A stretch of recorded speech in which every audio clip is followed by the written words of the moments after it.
We are convening the May 10th, 2021 Policy Committee meeting.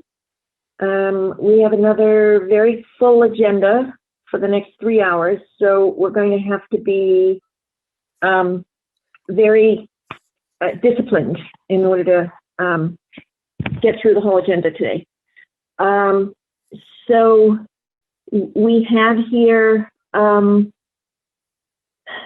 myself, Scott Bailey, Ailey Lowry, Julia Brim Edwards, and Amy Constam, who are board members. The first four are members of this committee. Director Constam is not a member of the committee, but welcome to join. We have Student Representative Jackson Weinberg. Do we have any? And Oscar Calvert. And then we're also going to be joined by staff, sort of as things go. So if the staff can introduce yourselves as you enter the discussion, it will be helpful. Okay. Can we just leap into the agenda? The first item on the agenda is a revision of the what used to be called the computer use policy. It's now the responsible technology use policy. And I think, Travis, you're going to lead us through this. Yes. So let me just frame this up. We've talked about this policy, the revisions to the policy, in pretty good detail over a number of months.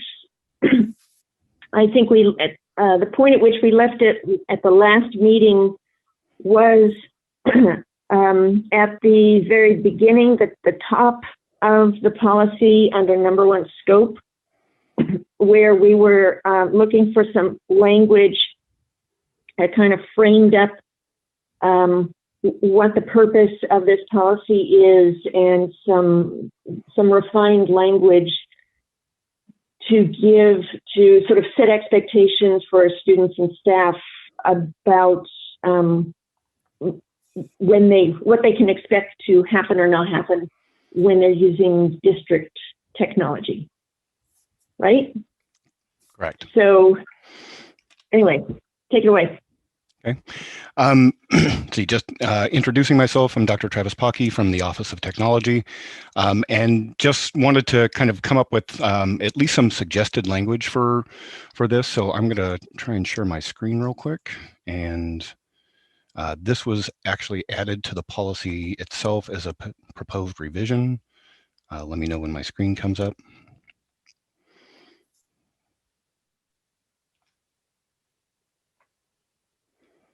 Okay, you're up. Okay. So really kind of putting some language around the no expectation of privacy, but this is really focusing on reasons why we may be doing some of that monitoring. So citing laws such as the Children's Internet Protection Act, the Federal Education Rights and Privacy Act, Children's Online Privacy Protection Act. Oregon also has a couple of laws that surround student privacy and consumer privacy, 336.184 and 646A.600.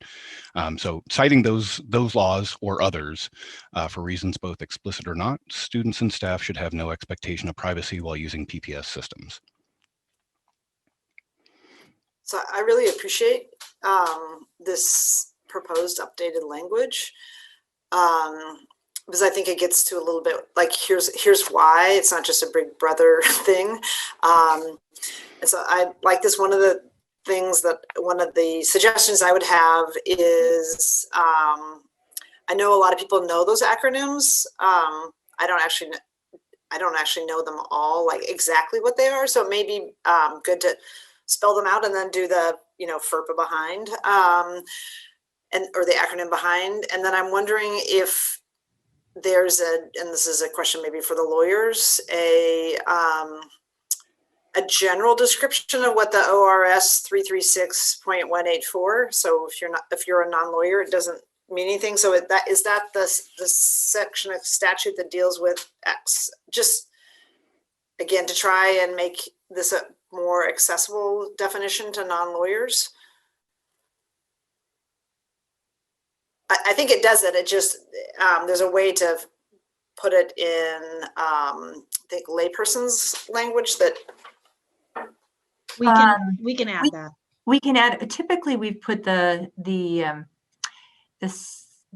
statutes at the bottom of the policy, but we can add language to that paragraph that describes what it is and then reference the statute at the bottom of the policy, if that works. That would be great. To me, that would make it be like, okay, I understand like why PPS is doing this. It's not they're trying to invade our privacy or they're not monitoring us for law enforcement, but there are, state and federal requirements related to X, Y, and Z but just less legal language, I guess. So I think the title of the statute might provide everything you need to know. It's just the Oregon Student Information Protection Act. So would that be sufficient just to cite it, the title? Or do you want more? What is that? That's the ORS 336? 184, yes. Oh. So I think it's good to include the laws and specifically which specific laws. And I think it would be helpful if there's a way to have a blanket 1 or 2 sentence statement about the reason behind the laws or kind of a here's why. What is it about these laws and student safety that would be the grounds where we would look at messages, look at emails, look at texts, and so on. So Scott, I want to make sure we're distinguishing between 2 different things there. One is to have a policy that so we are compliant with federal and state law. Mm-hmm. And the other is you're asking for new language in the intro that says when we would look at. No, just a kind of the rationale that's more than a listing of laws. And so if you go further down, Okay. the language that talks about fostering safety and security of users, I think may get to what it is that you're looking for. And I just wondered do you need that at the top as well? Because what we tried to do is articulate it as we were further down into the policy under, if you look at subsection 4, we repeat again, I mean, we never took it out, the no expectation of privacy. We talk about the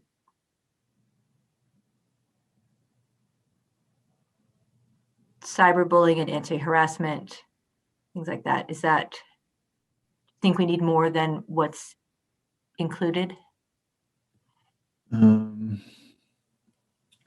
Are those the basic premises for the laws?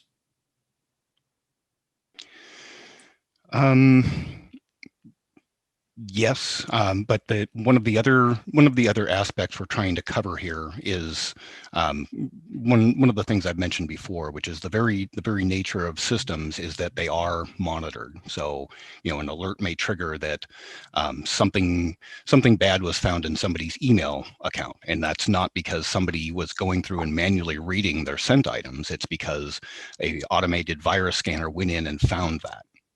So we're looking for terms of just basic system hygiene, terms of just basic operation of an environment. We're not going to be going in and manually opening somebody's sent items. It is monitored though.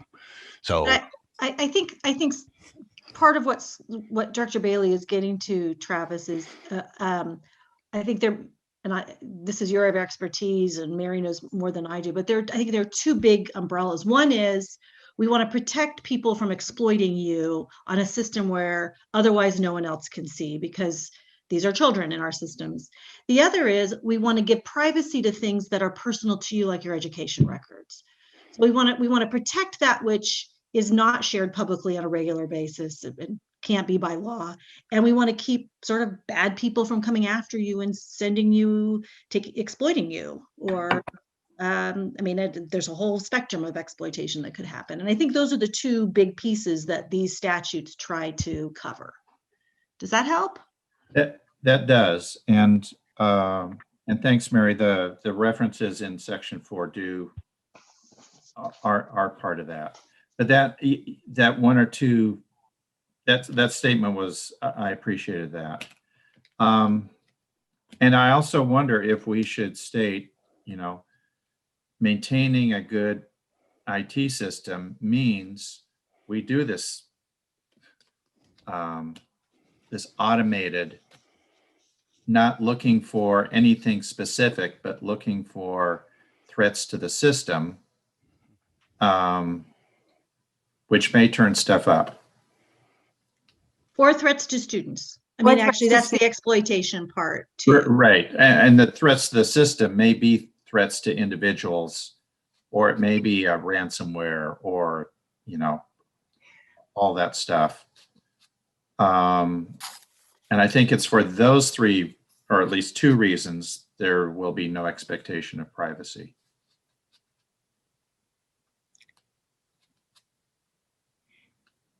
It's for those reasons, but it's also, it's extended to staff as well. Right. Well, staff and our systems. Our systems do monitor and maintain a significant amount of money, and we want to protect those like any other institution would protect its financial assets. Yeah. And this does say students and staff, so yeah. I think we're covered there. So maybe, so I think there were three reasons that have come out. So one is we want to protect students against exploitation. We want to protect, we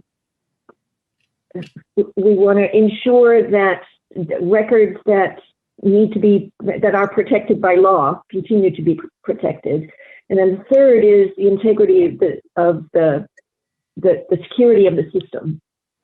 Mm-hmm. And maybe if we could spell out those three reasons, and then if it works out that each of these federal or state statutes kind of refers to one of those three, we could put those in parentheses too.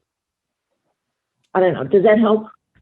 I think we're trying to avoid having sort of an endless litany of reasons why we're doing this. If we could just consolidate them. So, yeah, I feel like we don't need all the laws cited and quoted. I think if we just say we're doing this because of laws, and my concern is that these things, names might change and things might shift, and so again that involves technically going back and adjusting the policy. So I would vote for simpler, not more. And maybe a point that we could address here is this is saying what we do. I think the why we do it or why we may do it, establishing a probable cause, that's probably a completely different policy, right? What we're doing is talking about maintaining the integrity of the systems for these purposes. Drilling into the detail may only complicate and create nuance where we really don't need one, or one just isn't appropriate.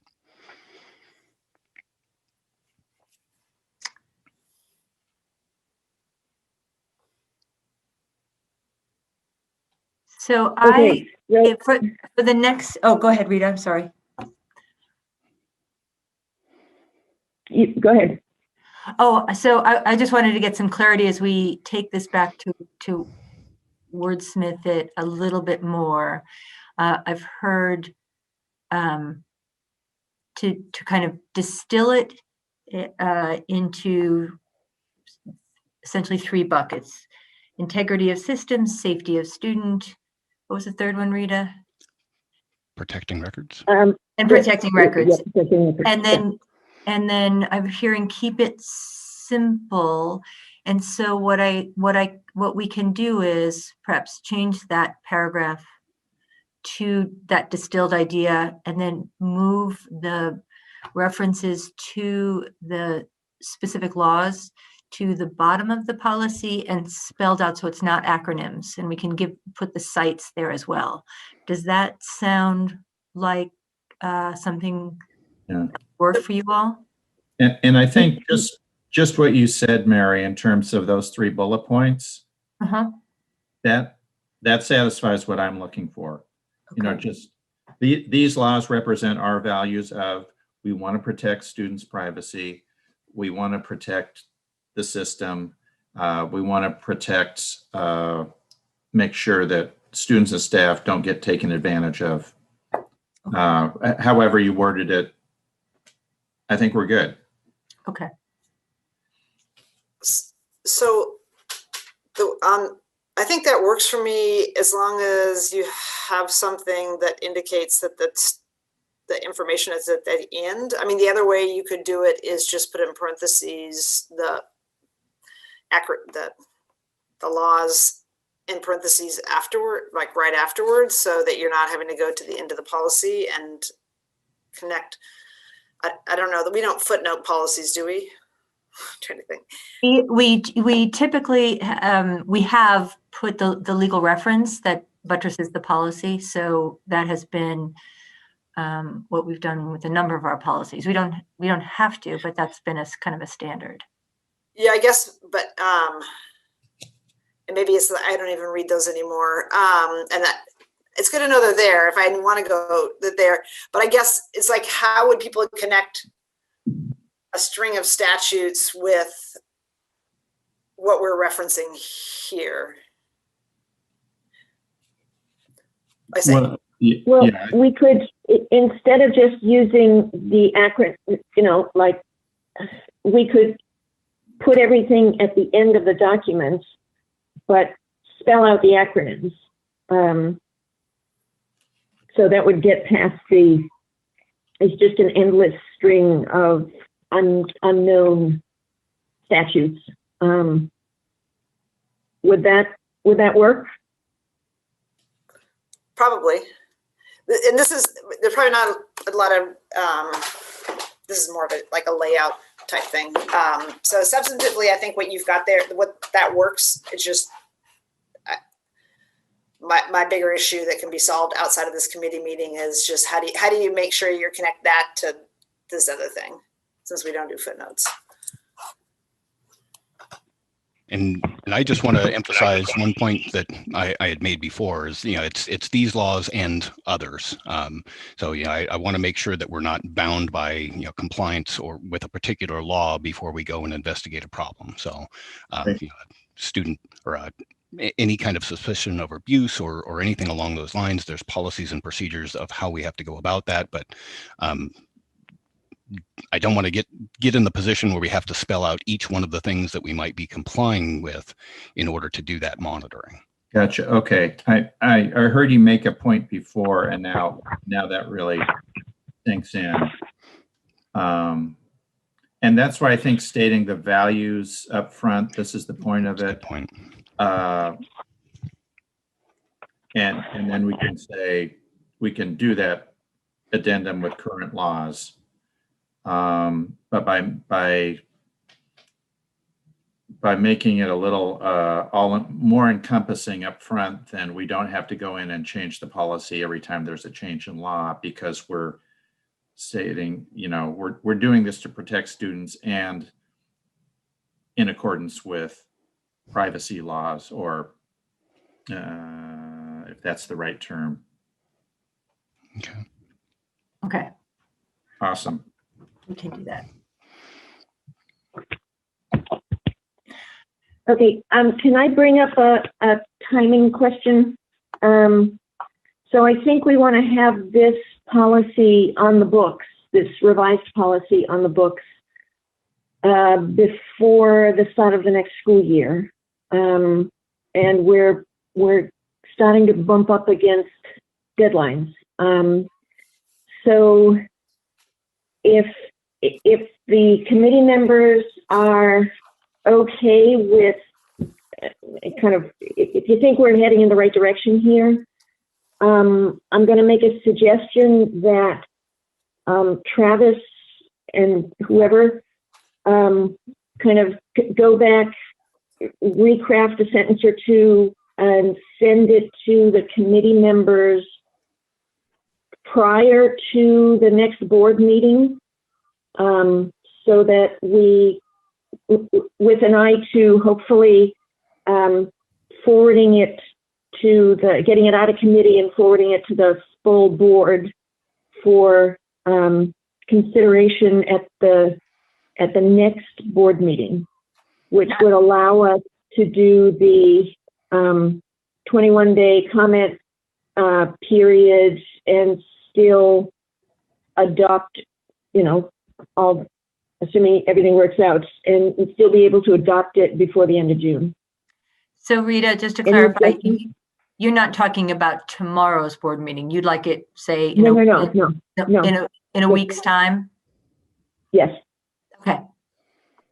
So I have just a question about, I guess, our engagement. It's not really community engagement, but this would be more staff engagement. On something like this, since the other individuals who this would impact would be all of our staff, have we shared and solicited feedback from our represented groups? No, not yet. We've been trying to work, since this is a revision to a policy rather than a new one, we've been trying to get the language straight before we do engagement.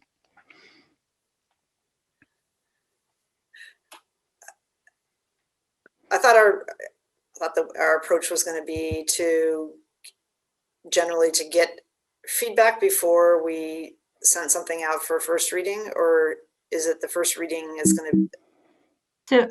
So I think, Julia, generally for engagement, it's customized by the policy. There isn't a consistent approach that works for each. Travis, can you take the screen down so Sure. everyone can see each other? Thanks.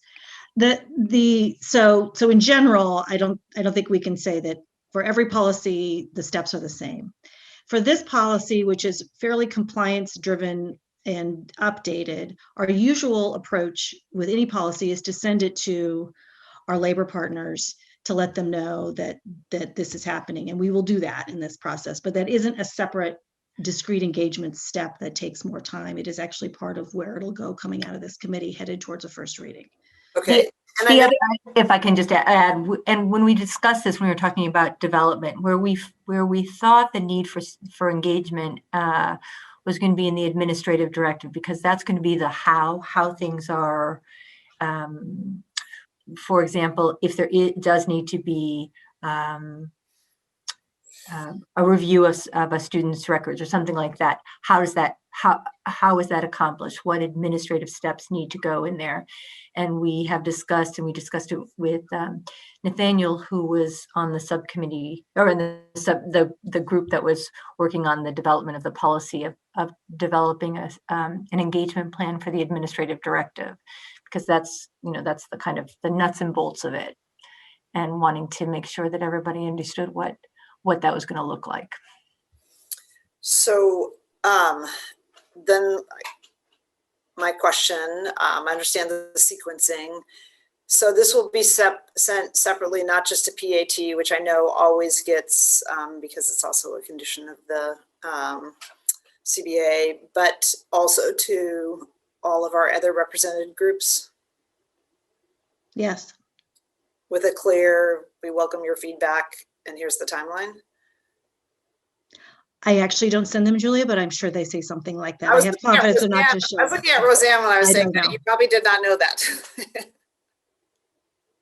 So we don't send something separately to our labor partners.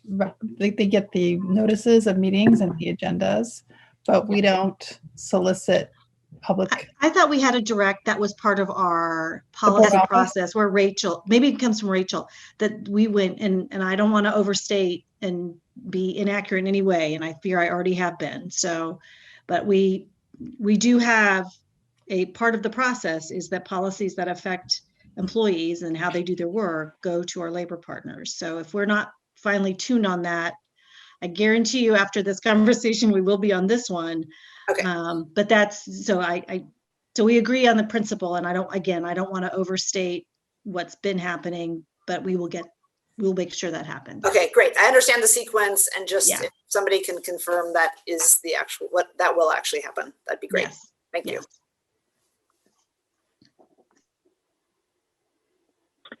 Okay, so are we agreed that Travis will circulate some new language before next week, and or when would the timing be? By next, what, Thursday?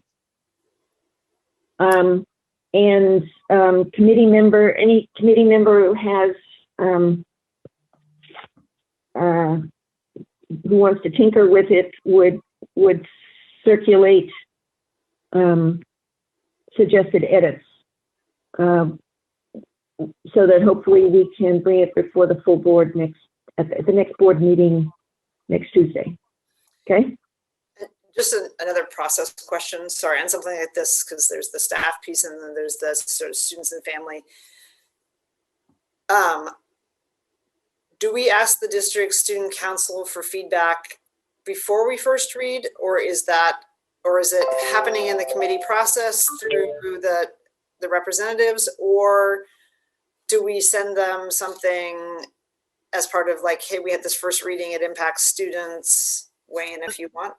So Julia, the district student council serves to advise the student rep. So the district student council doesn't actually advise the school board technically. So Jackson and Oscar being on this, take this information from this committee, take it to Nathaniel, and then he's the one that sort of advises the board at the board meetings. So I'm not sure how, I feel like we're already fulfilling that process of having students weigh in these conversations in this way. And Nathaniel was part of the, as I said, when we were making the changes, and we actually asked him to take it back to some of the students and also asked him about what, for his input on what he thought a student engagement plan would look like. So I can't speak to what that is right now, but that was one of our asks on the student side of things. Great, thank you, Ailey and Mary.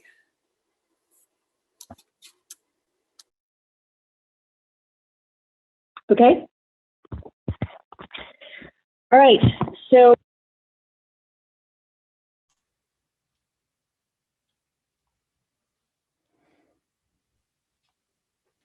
We can't hear you, Rita. I was being so eloquent too, sorry. Thank you, Dr. Pocky, for all your work on this. And we look forward to the next iteration, and hopefully we can move this out of committee next week. All right. Okay. Thank you very much. Thank you. Okay, so next item on the agenda is the complaint policy. So if you recall, just to sort of frame up this discussion, we have resurrected the complaint policy, and we are now going to be looking at some recent additions that were made, I guess about 5 weeks ago now, something like that. But we're also going to be looking at the complaint policy, including the previously discussed revisions, with an eye towards potentially, hopefully, voting this out of committee for a first reading today, if we can. But I want to make sure that we spend a fair amount of time today looking at the preamble. I think that's the one area of this policy that we didn't really chew over sufficiently the first time around. And we have sections in here that we have a new draft alternative preamble, we have the current preamble, which we need to deal with those two sections together because they're redundant in places and we might want to blend the two. Anyway, it seems to me that really is the area of this policy that that we need to do a little bit of work on the language, as opposed to the rest of the policy that I think we have we've worked over quite a lot over many months. So I'll have a couple questions about the other areas and also some just potential language to add in another area as well. But we can do that, but just want to flag that for you. Okay, so so Julia, do you how significant are the other edits that you're going to suggest? Well, I don't think they're that significant. I mean, do you want me to share them now and then we can come back to them? Yeah, then we can figure out whether we could deal with them fairly quickly so that we can, you know, kind of focus on the beginning, or if they're going to require, you know, a lot of discussion, then we can just take it in order.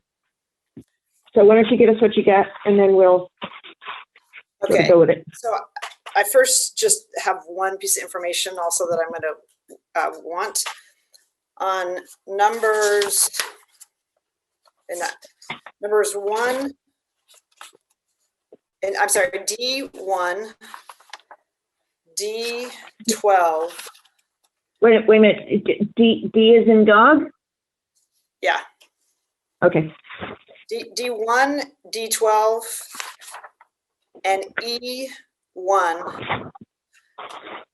I'd like to know how many complainants that would have covered in the last like 5 years. And I don't need an answer. Julia, my board books is really slow. Can you say that again? D1. Sorry, D1, D12, and E. Wait a minute. What's the Roman numeral that you're looking at? Sorry. It's 4. It's under filing and appeal. Okay. It's the very last part, correct, Julia? Yeah, so other provisions. It's okay, D, there is like, I'd like to know how many complainants have requested legal services. On number 12, I'd like to know how many complainants we have who have filed multiple complaints. Not how many multiple complaints we have, but how many complainants have filed multiple complaints. Oh, and I'm sorry, Julia, over what period of time do you want us to look back? Just like the last 5 years. And then, or you could even do since 2018, since that's when we had the major policy revision. And on E, how many complainants have filed complaints directly against the superintendent? And in some ways I might know this based on the ones that get to 3, but since we don't see, if something gets resolved in level 1 or 2, we don't see those. And then just as part of the larger body of work, do we actually maintain a complaint log since the board sees things at 3? And that's a question you could answer afterwards. We do have a complaint log, just to answer that. And I need some clarification to make sure we get the committee what you're asking for. So we do maintain a complaint log that's updated every Friday. When you look at D1, it talks about translation services, other accommodations and legal advice. And so you're just looking for legal advice, not the others? Or a translation if we've had, I mean, that would be helpful to know as well. Or other reasonable, anything in that paragraph. Yeah. And I don't think we track or categorize complaints. So it'll require a manual review of each complaint that was filed from 2018 forward, because there isn't a database where we can code, show me where this request was made. So we'll have to factor that in terms of time. Okay, so I say I don't need that information for today, but I'd like to know that.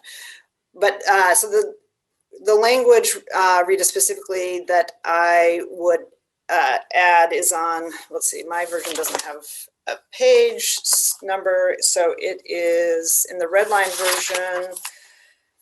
Let's see, it is D14, that after the words pursuing contact with the complainant, I would say about the complaint subject. So, you know, we have parents who contact us about a whole bunch of things, and I don't think just because you filed a complaint about one topic means that you can't have a conversation about it with a board member or anybody else about another topic. So that would be one thing. And then at the end of that section, add the sentence, the district will send, or district staff will send a weekly communication about new complaints that have been filed against PPS. And the reason to add that is there's no way for board members to know if a complaint's been filed. So most of the time we find out if somebody doesn't send it to us directly, which in most cases doesn't happen, we don't actually know that a complaint's been filed. So this gives board members awareness in order to be compliant with this, who has filed, like what complaint's been filed. And I say it hasn't been necessary in the past because things just, you know, came to us when they came to us. And a lot of times things never came to us because they got resolved. So those are the two items. Okay, so let me make sure I have them. So we're talking about Roman numeral 4D14, right? And we need a copy edit anyways. We've got a since and because, so pick one. But you're suggesting in the sentence beginning, board members should not knowingly. Okay. I don't agree with this language anyway, but I don't agree with this language anyway, but I understand that there's a majority of the board that wants it in there. So it should at least be that it's about the complaint and topic versus like totally trampling on free speech rights. And then at the very end, add a sentence that says the district staff will send a weekly communication about new complaints that have been filed against PPS, because there's no way. Okay, all right. Okay, I got that. I'm working on language now, but we've got some. We got to edit this paragraph. There's something wrong. It just the edits. I'm not sure what happened in that paragraph, but the red lines have not left, so we've got to fix that, Rita. But I think we have a record of what that should be.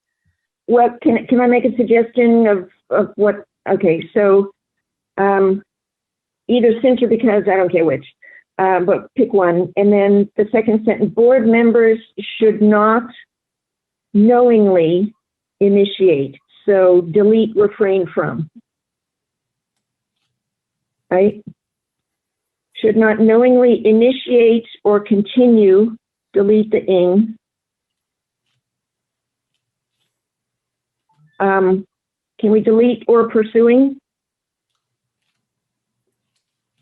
So it would read, board members should not knowingly initiate or continue contact with complainants. And then Julia wants to add about the topic of a complaint. Once a formal complaint has been filed, comma, or independently investigate allegations in a complaint. There was a lot of belts and suspenders happening there. Yeah. Okay. Okay, and then you wanted to add a sentence that gives some notification to board members about what complaints have been filed, right? Right, because so we wouldn't know otherwise. No, I get the reasoning. I'm worried about language now. So, Can I? Before we start crafting a sentence, okay, Scott, go ahead. Yeah, Julie, I agree with you about that. I'm not sure it belongs in policy.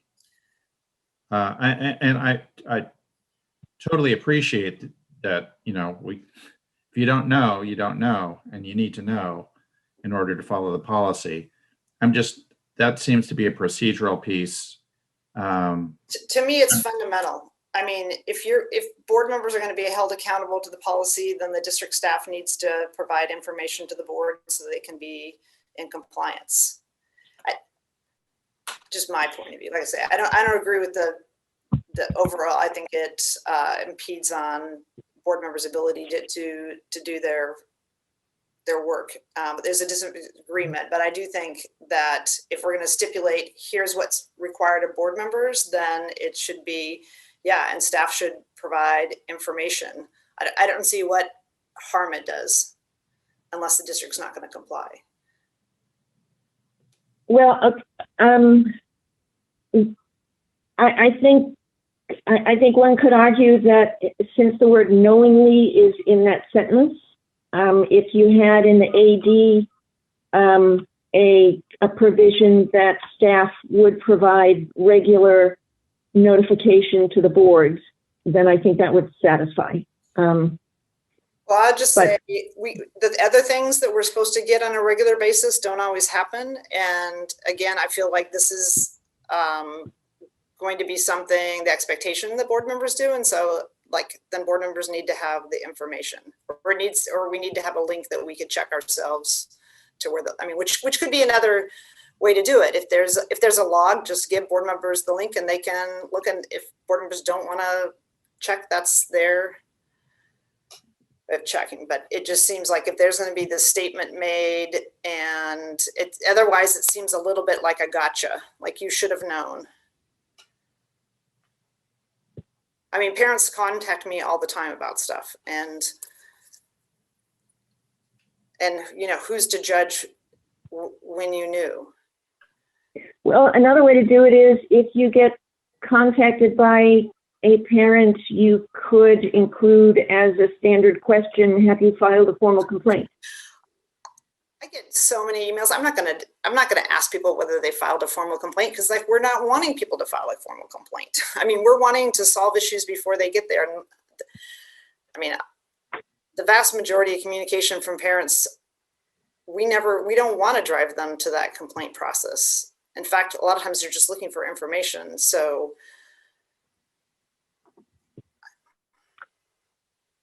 it's not a secret, and if people want us to comply, then it seems like there's two methods. We could either get a link to the complaint where we can just check to the log, we can check ourselves, or staff could be committed to sending it to us on a weekly basis.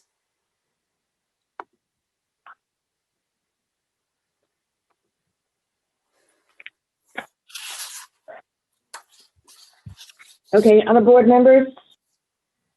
I feel like knowingly takes care of it. But how are you supposed to know better if you weren't informed of the formal complaint? So I think we are hoping that staff will let us know when there is a complaint so that board members don't, inadvertently become triangulated with the, complainant and the district.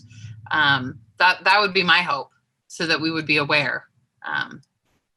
But that doesn't happen right now. Right. So it would be nice if, I think it would be a good thing for board members to know when a formal complaint is filed. It doesn't happen because this policy doesn't exist yet. I just want to, right. Okay.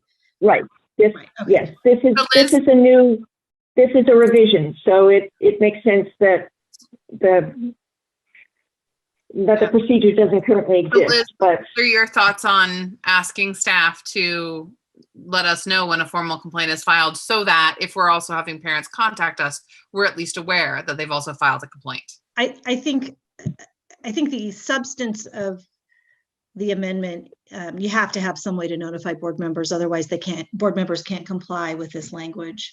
I think the mechanism for that could be a statement that it's staff will promptly notify, and that could be a weekly thing. It could say weekly. We have one that goes out every Friday to the SLT. So there is a mechanism. This thing exists. It's already administered inside staff on a weekly basis every Friday at the end of the day. It is a little granular just to say exactly how it's going to go out in a policy, but at the same time, I know what the thing looks like already. And so I do think where the substance is really there, I think you have to have both sides. If the board members have to not do something, they have to be given the knowledge of it. So I think I tend to agree that the word knowingly gives sufficient. I mean, I think it's sufficient to give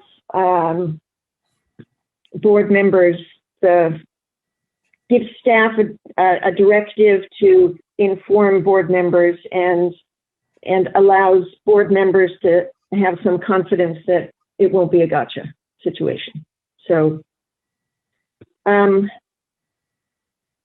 okay, so are we okay with the addition of the about the topic of the complaint?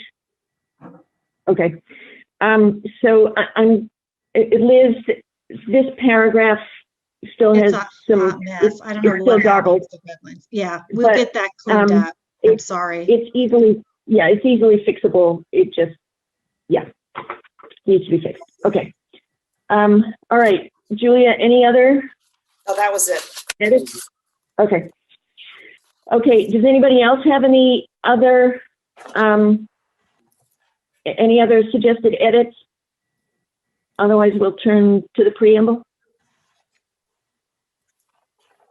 Okay. All right. So the draft alternative preamble that appears in purple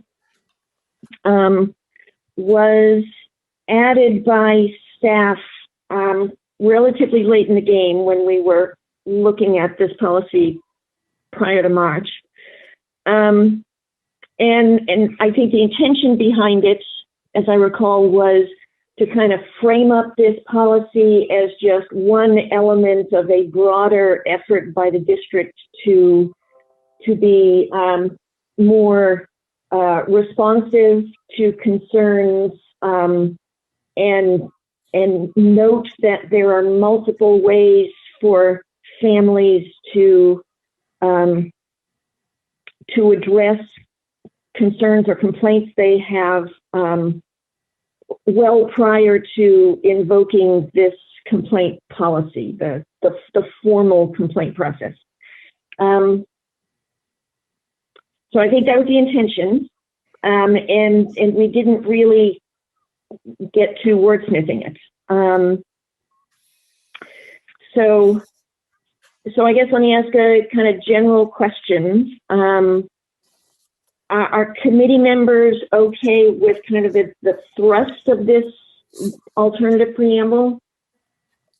Is there anything in there that you want to, that you're not happy with?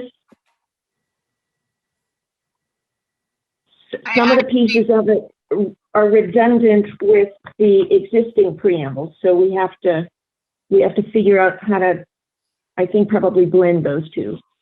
Are we gonna? Yeah, I was gonna say, are we gonna delete the current preamble? That was the recommendation, at least when it was first drafted, as I recall, and it's now been several months. But I think the idea was here's option A and here's option B. Yeah. Yeah, I prefer option A. I think I like the way it acknowledges. I feel like it's easier to read. It feels more compassionate.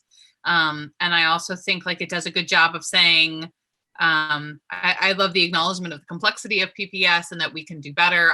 It just feels like a very human preamble, where the second one feels more like I would expect in a policy, if that makes sense. Yeah. I think there are a few sentences in the existing preamble that we might want to incorporate. I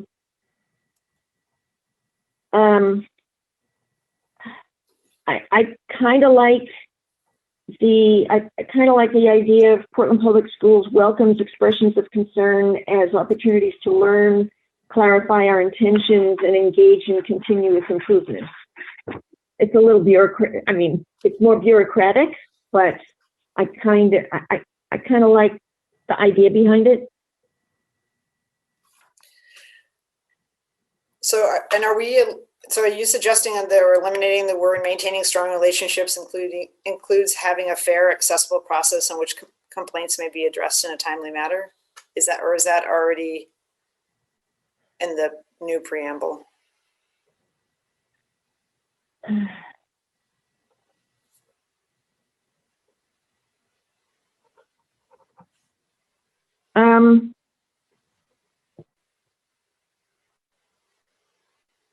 I don't think that's expressed in the new preamble.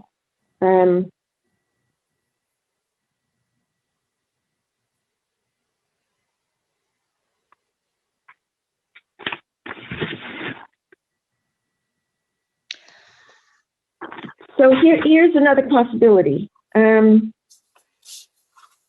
We could maintain, and this is just a thought. We could keep the alternative preamble as it currently exists, and then keep the language of the first paragraph in the existing preamble, take out the second paragraph because it's I think mostly redundant, I think.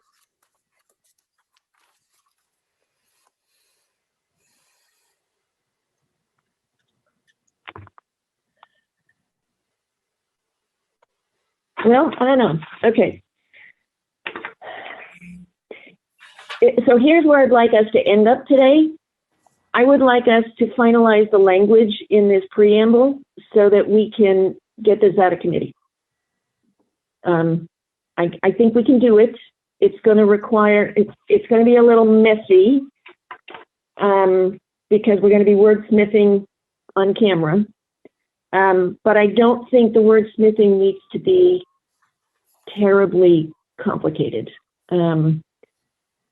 So just my recall may not be, in fact, I'm quite confident it's not precise, but I think the alternate preamble was sort of the request was that staff draft something that had a little warmer lead in with some more values in it, that had a little more empathy. I think it didn't go any farther than that. And so this is the board's policy. You should make that preamble what you want it to say. And I agree with you, Rita. I think we can do that. Yeah. So Julia, I think that's a good catch. And I would support lifting that sentence from the old preamble and moving it into the new one. And if you want, I can try to specify exactly where. I think just the very paragraph? No, just that sentence. So is the district will resolve complaints as quickly as possible and in compliance with state law.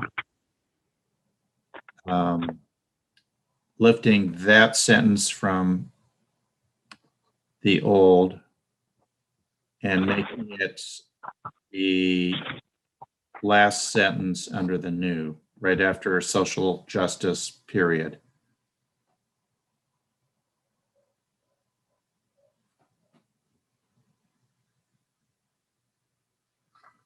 Does that work?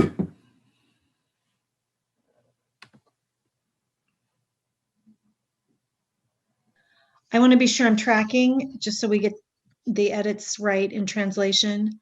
I have 3 sentences that have been talked about from the old preamble to be incorporated into the new, the one Scott just read about the district will resolve complaints as quickly as possible and in compliance with state law. Then also Maintaining strong relationships includes having a fair, accessible process in which complaints can be addressed in a timely manner. Portland Public Schools welcomes expressions of concern as opportunities to learn, clarify our intentions, and engage in continuous improvements to benefit all students. And maybe there was more of the first paragraph too. I want to make sure I get all that you want in there so we can move it.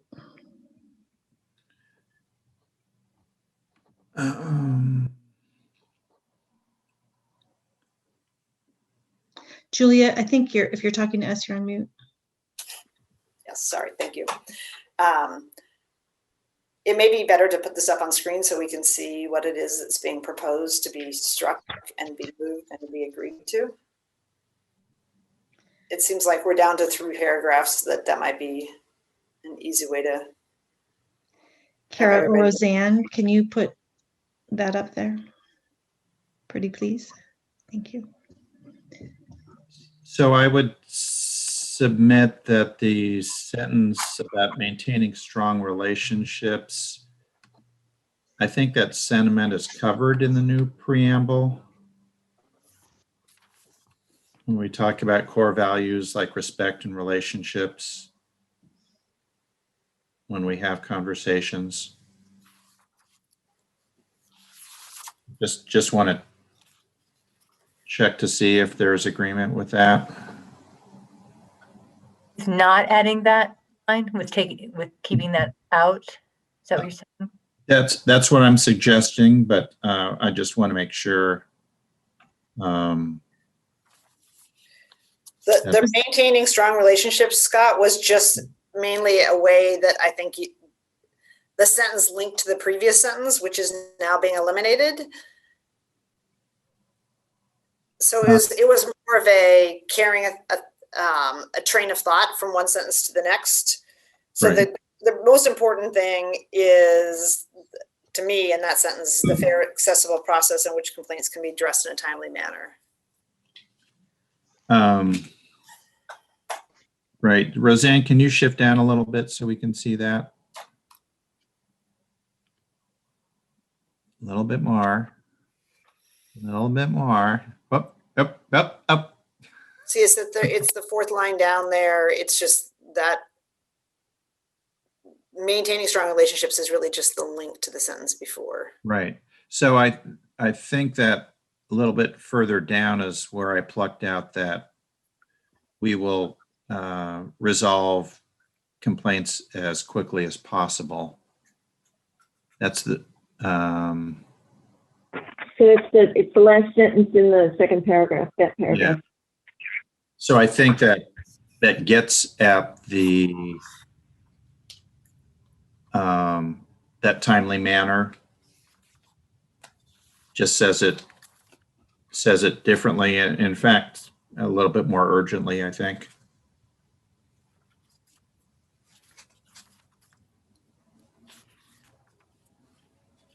I mean, I'm fine with some redundancy, so either way works with me.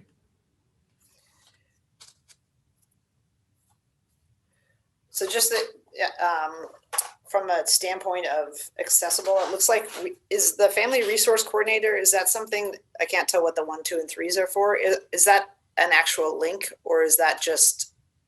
It's a placeholder to get the exact title right, and that position has now been filled, so we can get the exact title.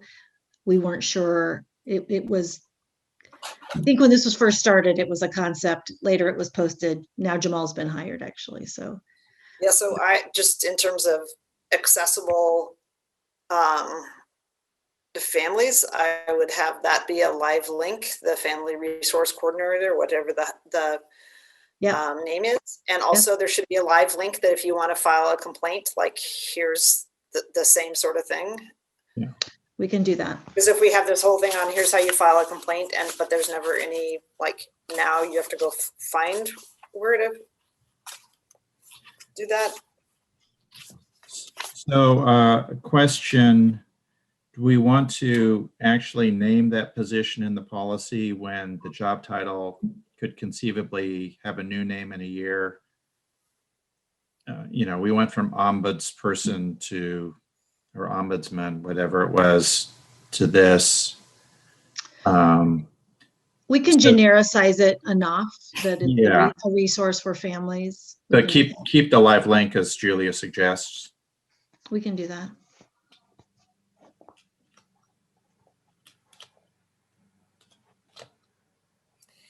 So one of the other things with the preamble, the last paragraph of the current preamble is a deeper dive on the commitment to racial equity. And that all now has been summarized up into, looks like the last sentence, and reflects our strong commitment to racial equity and social justice. It's in two places, but yes. Where is the other one? Sorry. At the end of the first paragraph of the alternate preamble and at the end of the last paragraph of the alternate preamble.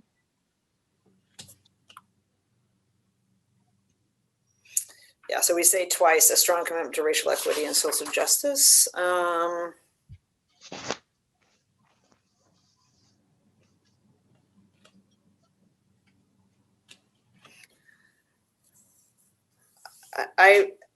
I would like to carry over this language in some way that says the district shall create welcoming environments, reflect and support the racial and ethnic diversity of its student population and community. And the next sentence as well, the district's goal is to have a complaint process that is accessible to and welcoming of all of our students, parents, guardians, and PPS community members.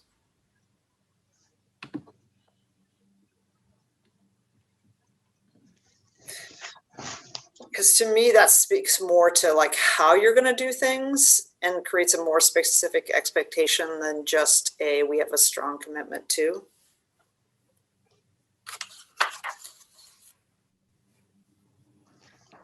Are you okay if we don't display that as a quote from the other policy, just in case the policy changes? So the language will stay the same, but it won't be quoted from, will be represented as exact language from another policy. That seems like a way to keep it evergreen. Great, we'll do that. Thank you.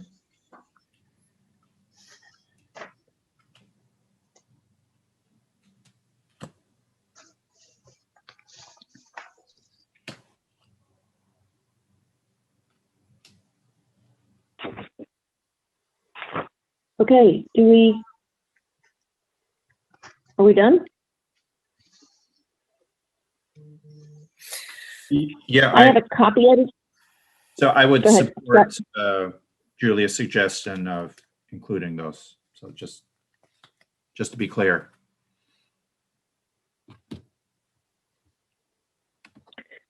Okay, I have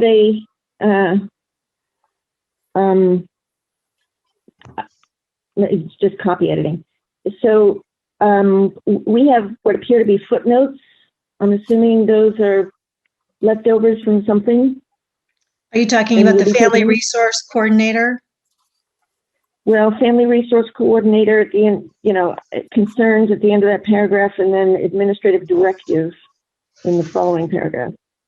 I think they may be comments that are suppressed for, right? There's staff comments on the side. I don't think they're actual footnotes. Okay. And then just going back to the family resource coordinator, in the interest of keeping it evergreen, I know Scott asked this question earlier. Are we going to keep the title in, or are we going to? No, we're going to genericize it. We're going to genericize it. Okay, sorry. Yes, sorry. No, that's all right. Okay. Is that even a word? Okay. I'm not even sure that's a word, but I'm using it. But it's, when I thought about it, it stuck in my head, so that's good. It's when I took my dog into the vets, they were genericized. Right. I think that's genderized. Degenderized.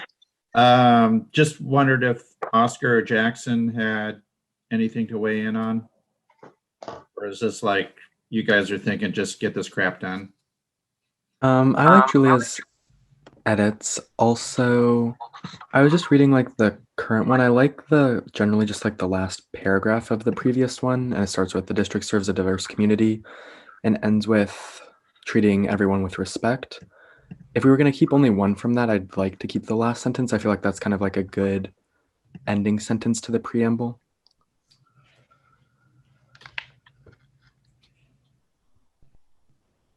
So do you want, would we then take out the sentence in the third paragraph of the alternate preamble that says all parties to a formal complaint shall be treated and treat others with respect and dignity? Never mind. I just saw that. Never mind. Okay. Oh, good. It's a lot to do live. So I have one, if we're done with that, just one last question about, I can't find something somewhere. Where is it that we define that the only people who can file a complaint are those within the school community? What section is that? In the old preamble, it's the first sentence of this current preamble. So that's not carrying over. I think it should. Well, the first sentence of the last paragraph in the alternative preamble says, we also make available to students, families, and all who reside within the PPS community a formal complaint process.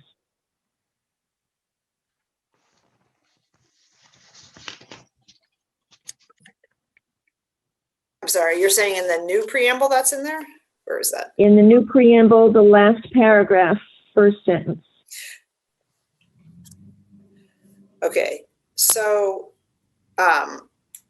this is a definitional question, because if the purpose is to exclude people who are not, to be able to exclude people who are not in the PPS community from the complaint process, then I think we have to define what the PPS community is somewhere in this policy. Because there's a lot of people who, you know, may think, well, that's just parents or parents and alum, or it's all taxpayers, or anybody who I think Division 22 defines it as those who reside inside the PPS boundaries. Like if you live inside the district, we'll have to go, we can look at that division. Okay, 22. So I think we should pull that forward, because I don't think necessarily, like, we ask for help and support from lots of people who live outside the boundaries, and they may think, well, I'm part of the PPS community because, you know, I support the, you know, Lincoln Cards baseball team because I went there, but I don't live within inside it. So I think we should, if that is a Division 22 definition, let's just pull it in so that a person who resides in the district or by any parent or guardian of a student who attends the school district, who attends school in the school district. Can that be in the definition somewhere? Because I think somewhere in the preamble, it's sort of like just, it sounds like we talk about the PPS community all the time, and we're actually, if it's being defined as a specific. Yeah, we can do that. And are students included in that definition? I believe so. Let me pull it back up here. Just toggling between screens. Yeah. Well, I mean, we reside within the district, so I would assume so. A person, yes. Yeah. Well, technically, we could have a student who lives outside the district. Oh, true. Or by any parent or guardian of a student who attends the school in the school district. So if you're a student, it's an interesting inconsistency. Well, I'd be happy if we did a little trampling on student rights, and, you know, now I think then we should add student to that list to just to make sure everybody's covered. Okay, we can do that. Okay, Liz, do you have what you need? I think so. Okay. I think we're going to have to, since there's a lot of copy editing going on, will you be able to get us the revised language by this week? Next week. This week. Okay. This week. Okay, perfect. Perfect. Okay. Okay, so anything else on this policy? So, Are we? go ahead. Sorry, Go ahead. I didn't mean to interrupt you. Go ahead. No, go ahead. You had a question or comment Well, or something? I realized you were about ready to have the summary statement, so maybe I should hear your summary statement before I say something. So go ahead. Please go ahead. Oh, well, I was going to say, are we ready now to vote on whether to move this out of committee and put it before consideration of the full board?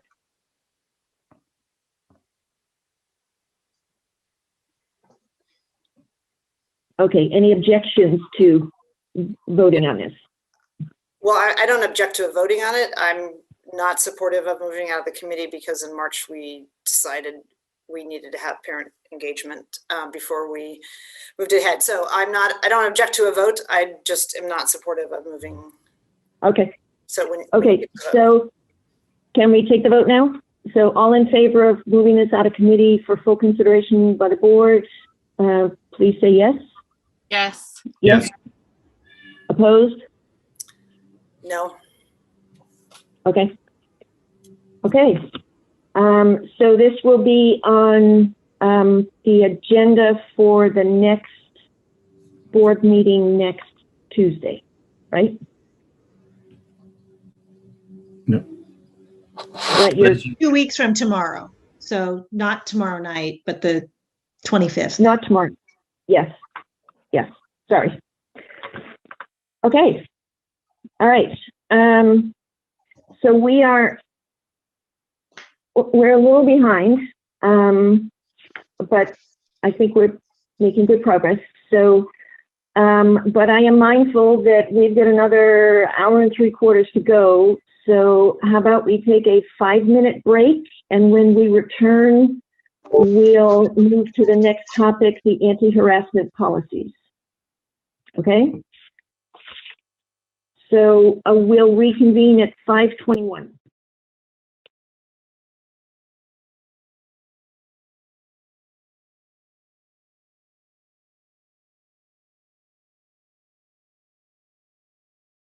Kind of a suite of or a bunch of technical changes to a suite of anti-harassment policies.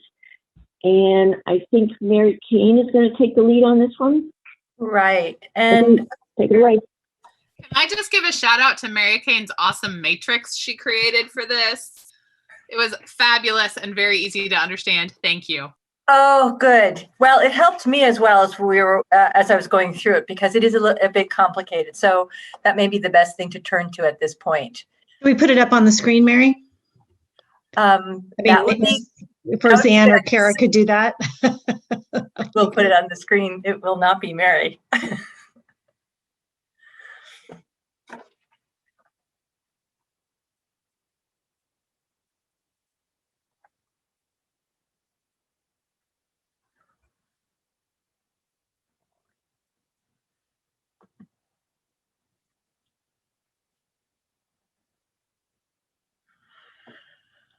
One moment, I can't, my screen is acting kind of funny.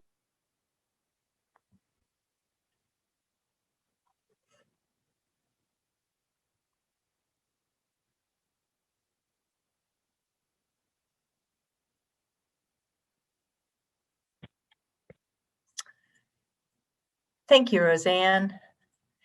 So the first one that we are looking at is the 180020 Anti-Harassment Non-Discrimination Policy. The only changes that we have made is to add retaliation language. We had retaliation language on the other anti-harassment policy that was located in 4, regarding students, and we realized this was missing. When we met last week to discuss other changes, there was a recommendation, as you can see in the highlighted area. In the original policy, we talk about complaints we can make complaints anonymously, but we've now added language saying that corroborating evidence is required for any disciplinary action or other consequence, just to give people some warning that the anonymous complaint alone may not, the district is hampered in doing a full investigation. We also discussed creating a landing page, which you can see is that will be hyperlinked, because different types of complaints go to different, sometimes go to different departments. And so we thought that would make it easy for people as they were trying to figure out whether it was a formal complaint, it was a Title IX complaint, it was a workplace harassment complaint. And so that we are developing. And the retaliation language is, there were some comments about modifying it a bit. And so this is the new language for it. And that's the end of it. Do you want to talk about each policy separately, or would you like me to go through all of them and then discuss as a whole? I'm inclined to do it policy by policy so we can just kind of work through them as quickly and efficiently as possible. Okay, so I'll stop now and let you, if there are any comments on this, or.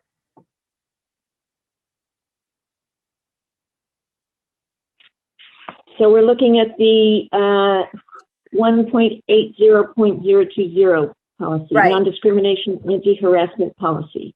Correct. And it's the so highlighted. The additional language is the highlighted, right? Yeah. Yeah. Okay. And I guess the running theme through all of these policies is that the revisions being suggested here are pretty much mandated by statute. For the most part, the retaliation language is found in a lot of other policies, where there's the prohibition against retaliation. And so I've added it here, since this is, when we developed this policy a few years ago, this was kind of the umbrella policy for a lot of other different kinds of actions. So we would, refer to it along with, for example, the workplace harassment, we would, the other policies we have. But the other changes, when we get to the other policies, those are all statutorily required. Okay. Okay. Any comments, questions, concerns about the highlighted language in this policy?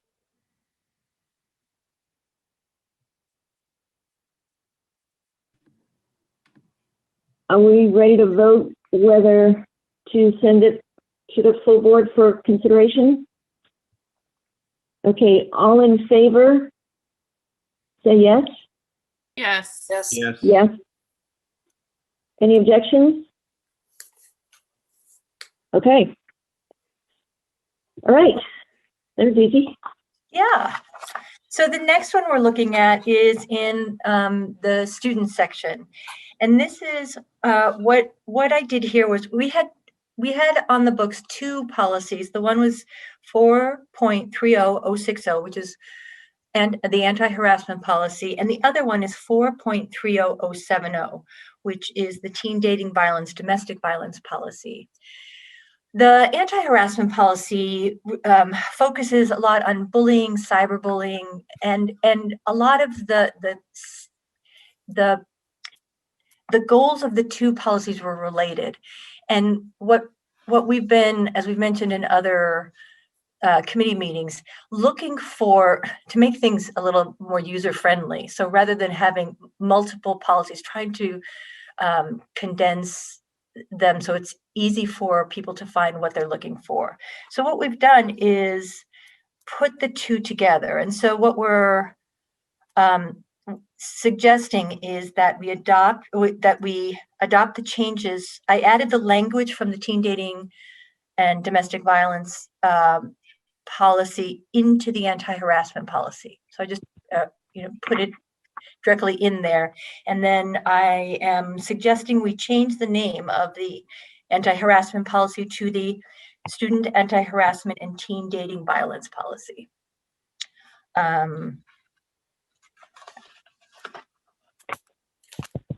Those are, when we looked at this, and when the subgroup looked at it, we didn't make any changes to what had already been provided to. I think it looked, I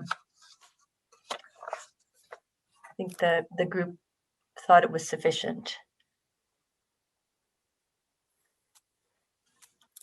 So did you make any changes? So you took the language from the pre-existing teen dating violence policy, right? And incorporated it into this policy. Correct. Okay. Did you change any of the language coming from that other policy? No. When you, okay. No.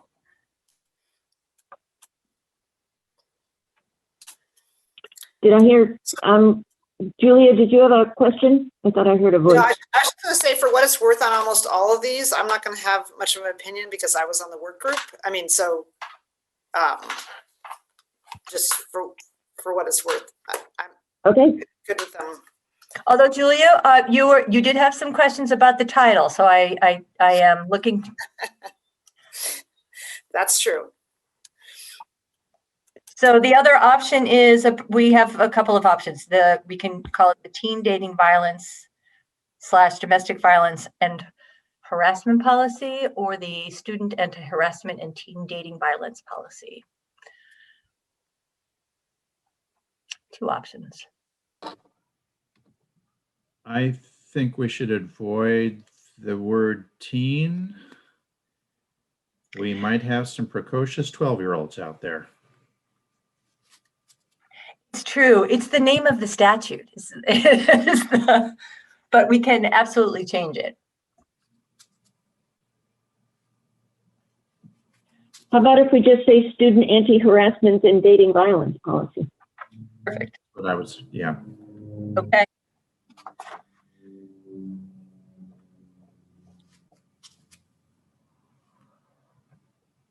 Okay. Shall I move on to the next one? Okay, so wait a minute. Procedurally, we're going to have to do two votes, right? We're going to have to vote on whether we want to advance this to the full board, and then we also have to vote on whether to rescind the other policy, right? Correct. Okay, so if we don't have any other comments about this, let's vote on whether to advance the Student Anti-Harassment and Dating Violence Policy to the full board for consideration. All in favor say yes? Yes. Yes. Any opposed? Did Julia vote? I was a yes. Sorry. I was a yes as Okay. well, but I don't think I unmuted myself. Okay. I thought I said yes, but I don't think I did. Okay, well, I thought I said only yes, heard three but voices, I so, didn't okay. unmute properly, so it could have been my yes you were missing there, Rita. Okay, and then all in favor of rescinding the existing teen dating violence, domestic violence policy. That's 4.30.070. All in favor say yes? Yes. Yes. Yes. Any opposed? Okay, I still thought I heard only three voices. Okay, I unmuted properly that time. okay. All right, so both of those votes were 4-0, right? Okay. Okay, next one, Miri. Okay, the next one is we are recommending that we rescind policy 510030. It's the grievance procedure, sex discrimination. This policy was from 1976, and it outlined Title IX grievance policies as they existed in 1976. They're different now. So the policy is out of date. We have what we have in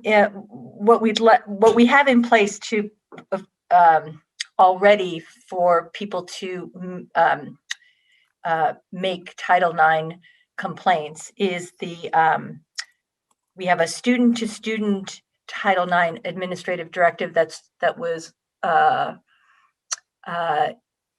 signed off in September of last year, and we are in the midst of completing a staff version of that.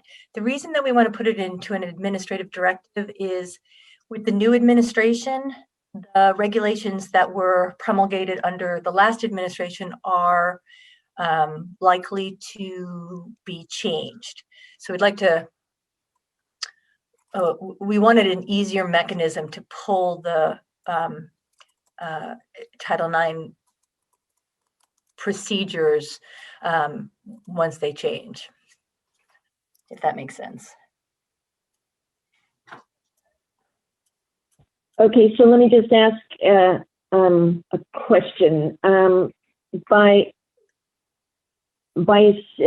me if I misunderstood. So by taking it out of policy and moving it into an AD, right? That's what we're going to do. Yeah. Is anything lost by not having it codified in a policy? Well, I don't believe so. I mean, the administrative directive has the same, authority.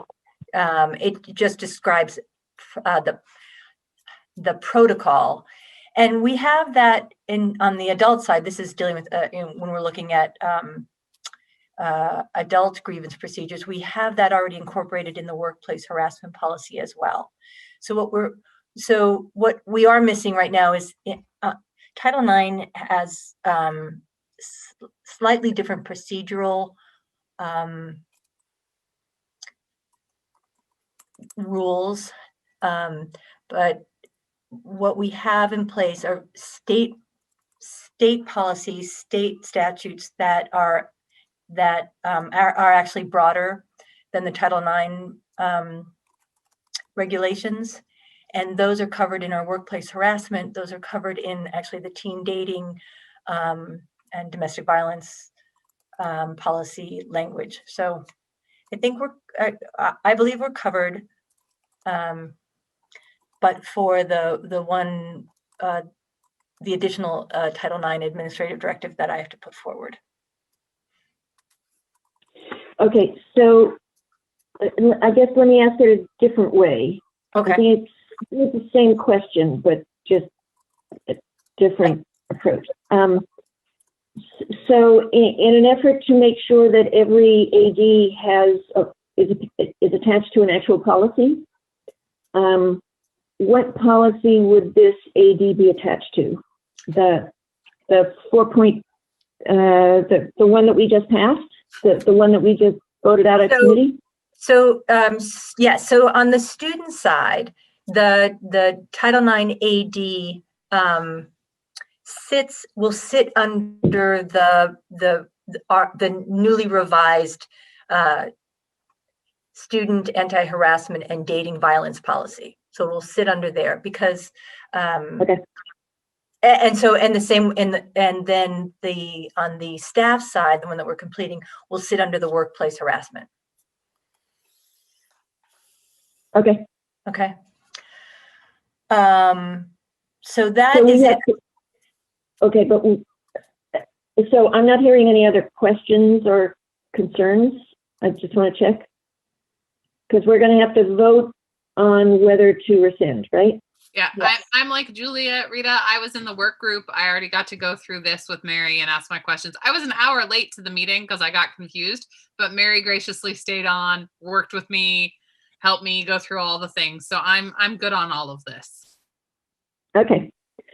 And I'm not hearing Scott object. So let's vote on whether to rescind, whether to recommend the rescission of this policy. all in favor of recommending rescission, say yes. Yes. Yes. Yes. Okay. Any opposed? Okay. Next.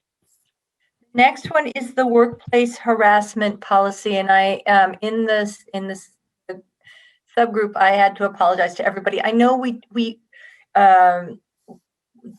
this was before the board not too long ago.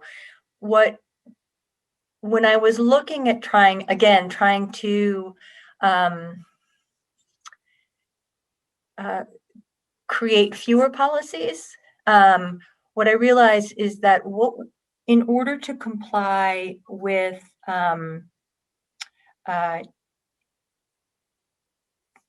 what I call Senate Bill 3077, which was the state's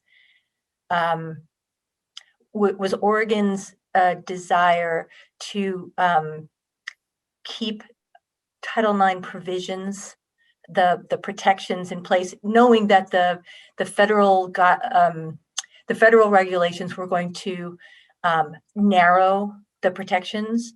So there is in that statute a definition of sexual harassment that I believe, if we incorporate it into the workplace harassment policy, will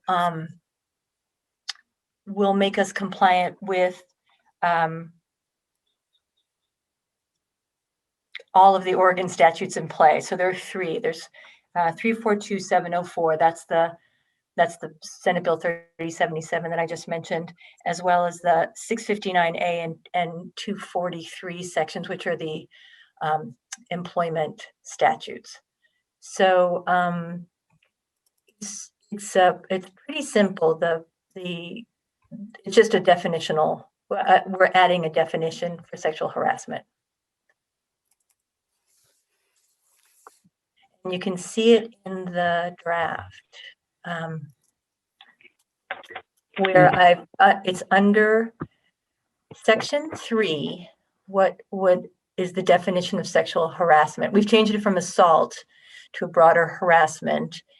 And the change I'm asking to include is subsection 4. And that will make us compliant with ORS 342704.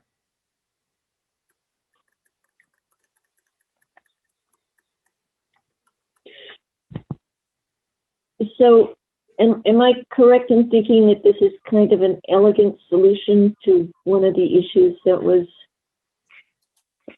very complicated in reconciling all the different federal, state stuff?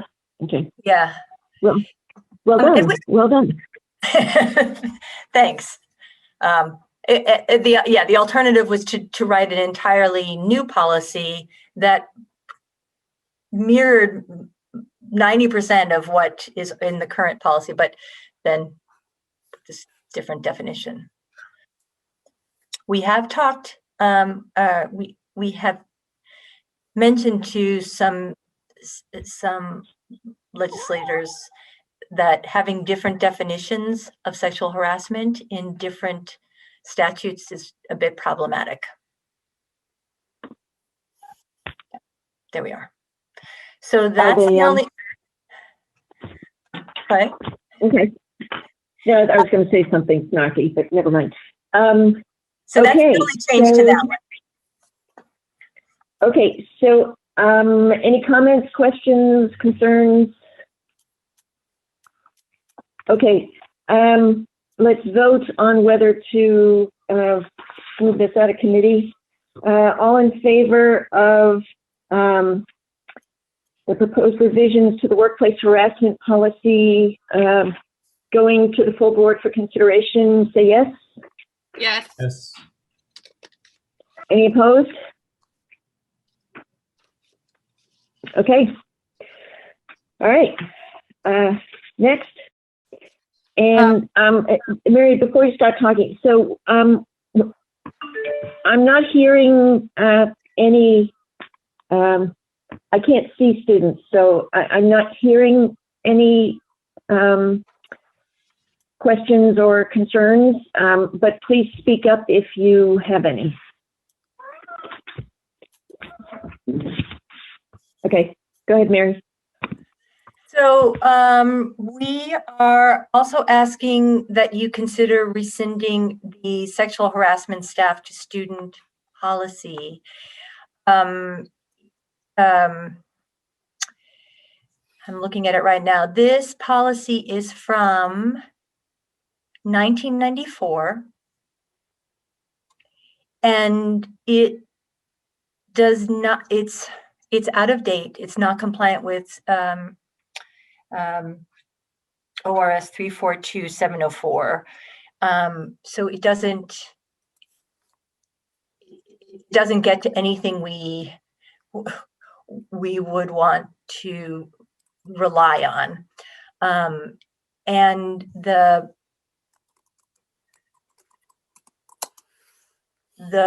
sexual harassment, sexual discrimination is found in other policies. The professional conduct policy, and then the administrative directive for the sexual conduct staff to student are places where we should have our staff turning to for guidance. This policy is not helpful. And in fact, it's it's terrible. I guess I shouldn't comment, but okay. So the other half of it, though, is that the required language is now going to be incorporated into a revised professional conduct between adults and. So we have the professional conduct policy. Yes, and then we have we have separately an administrative directive that's the sexual conduct staff to student, which lays out the definition of what sexual conduct is, which this doesn't have at all. So it has no definitional guidance, and that can be found elsewhere in the prohibition against child abuse and sexual conduct to students. And then it could also, and other language around the prohibition of sexual harassment is found in the professional conduct policy. So again, trying to reduce the number of policies people can turn to. Yeah. Or would. Okay. So, I think we should think about them as kind of paired up, these two things. So we're rescinding one policy, but we're not losing anything because we're incorporating it in another policy, right? In two other policies. We've either moved them. Right. Yeah. Okay. Okay. So let's vote on whether to recommend rescission of sexual harassment staff to student policy. All in favor, say yes. Yes. Yeah. Yes. Yes. Okay. Any opposed? Okay. All right. Do we need any further explanation of the next one, the professional conduct policy? I think we just covered it, right? The professional conduct policy is the same as the workplace harassment. I've added that definition of sexual harassment that is found in 342-704. So it too will be compliant with that statute. Okay. Okay. All in favor of the revisions to the professional conduct policy, recommending to the full board the revisions of the professional conduct policy, say yes? Yes. Yes. Yes. Any opposed? Okay.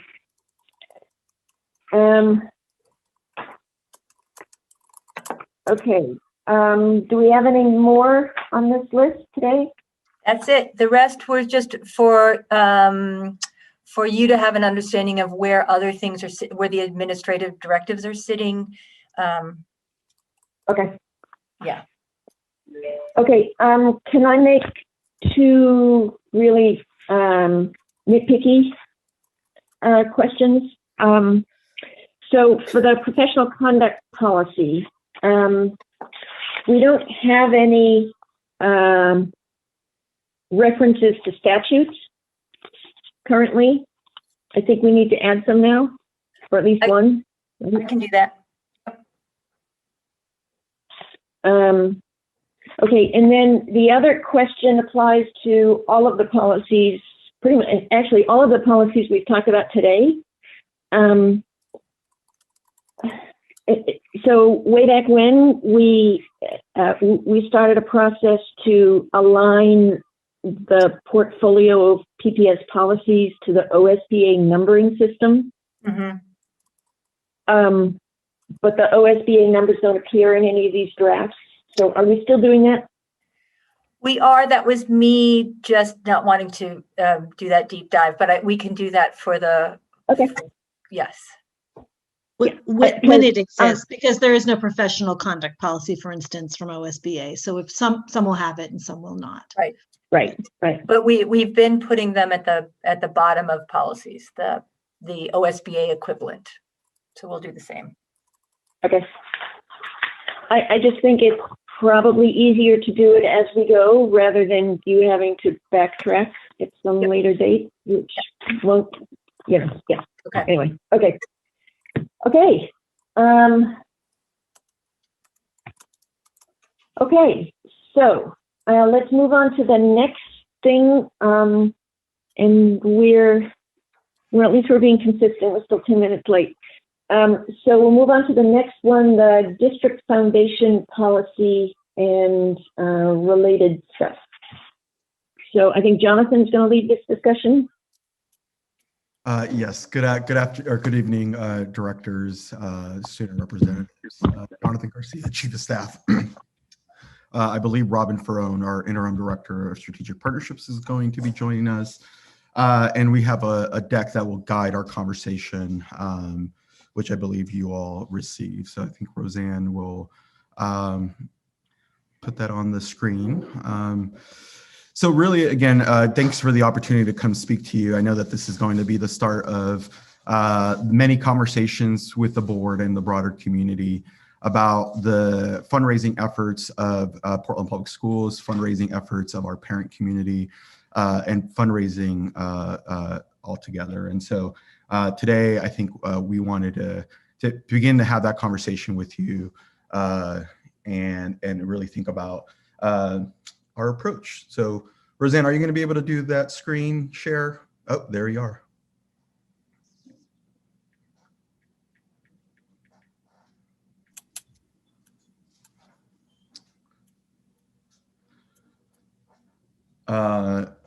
Is this the, okay. So again, most of this is in your memo, so I won't read word for word or in context. I just really want to articulate, and I'll turn it over before I turn it over to our director, Robin Ferrone. As you all know, and many of you have been part of fundraising over the last 25 years, and especially in local school foundations, we believe that parent fundraising is just one of many ways our parents and our business community can get really involved in our schools.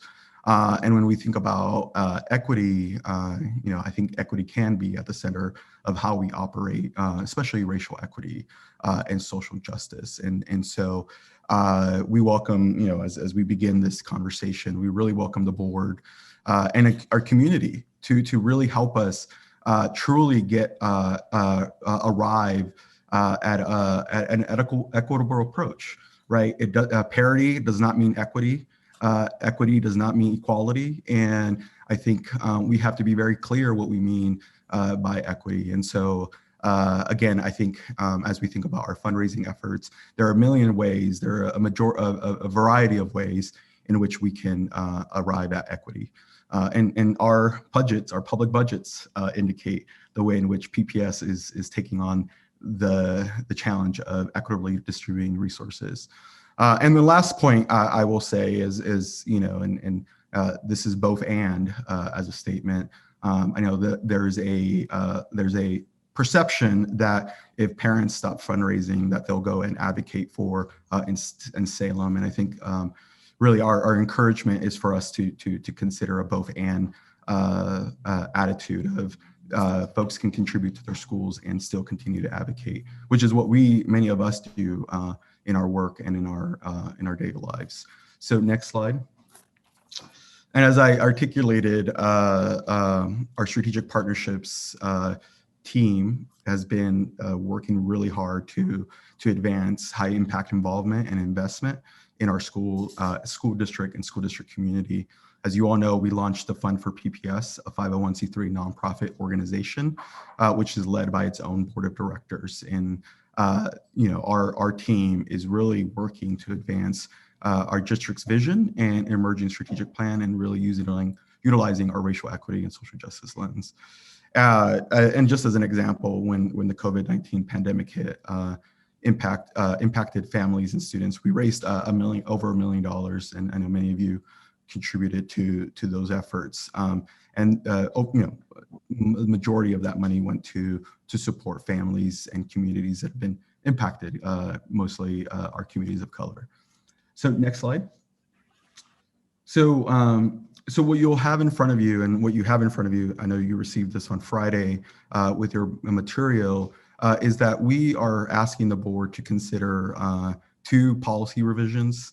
The first one is looking at District Foundation Policy 7.10030, which is giving the district permission giving permission for the district to establish a foundation. And so we presented that to you. We worked very closely with legal to get a red line or get a draft in front of you.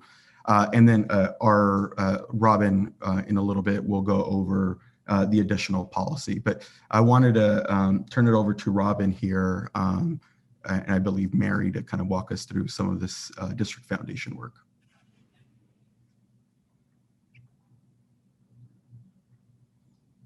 Well, I could continue going through the slides, and then we can go back and look at the proposed red line policy, if that works. So we wanted to just give a brief overview of some of the other activities that the Strategic Partnerships team has been doing, working on the increasing equity in the school-based fundraising arena. So just as a reminder, there are 2 different types of school foundations. There's the affiliated local school foundations, which are under the financial management of the Fund for PPS, which our team works on. So all the funds that they raise, after the first 10,000, 33% goes into the PPS parent fund. And then we have 8 independent school foundations, and they're their own separate 501c3 organizations. And 33, they contribute 33% as well, but it's only on monies that are spent on staffing, because those are the only monies that come to and through the district. So right now we don't actually have any oversight or vision into like how much monies additional monies they are raising, or any other school-based fundraising groups. We don't have a way to present that information to the board, which was something that was proposed in the community driven policy. So sorry, I have a question.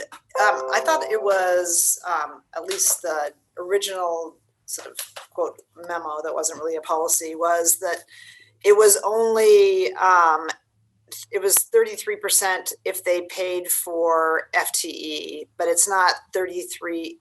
It hadn't been 33% of everything. So if they raised like $3,000 for like science kits, and then they bought an FTE for 100,000, that it was just the 1/3 of the FTE. But this slide says it's everything over 10,000. For the affiliated foundations, it's everything. So, but the independents have their own 501c3, so it's only Foundation funded FTE. What year did that change from the affiliated funds paying 30? Well, the reason affiliated funds are paying a 33rd% is because the fund for PPS only receives funds for FTE. So we're not taking PTA money, or we're not taking other forms of money. I thought you guys were the umbrella for everything. So if you had an affiliate, Right, but as you know, local school foundations are not, like you just said, are not allowed to raise money for things outside of FTE. So therefore, as the umbrella organization of the affiliated LSFs, we have control. We have financial management over those dollars. Versus the independent school organizations, for example, Friends of, have multiple line items, if you will, that they raise money for. So they have an FTEs line item, they have a activities item, blah, blah, blah. We only see a third of the FTE of the independent foundation. yeah, I understand how that works. I guess I'm going back to just the switch. I'm sorry, because I want to just make sure I understand this, back for when this switch happened, because those local school foundations used to raise money for a whole, like they were the venue for a whole host of, and sometimes it was for FTE and sometimes it wasn't. And you're saying that the rule now is that vehicle is just for FTE, and that's why it's 33%. So if they raise something for something else, it's by a PTA or some other entity? Because there's lots of other parent fundraising happening for things other than FTE. Right.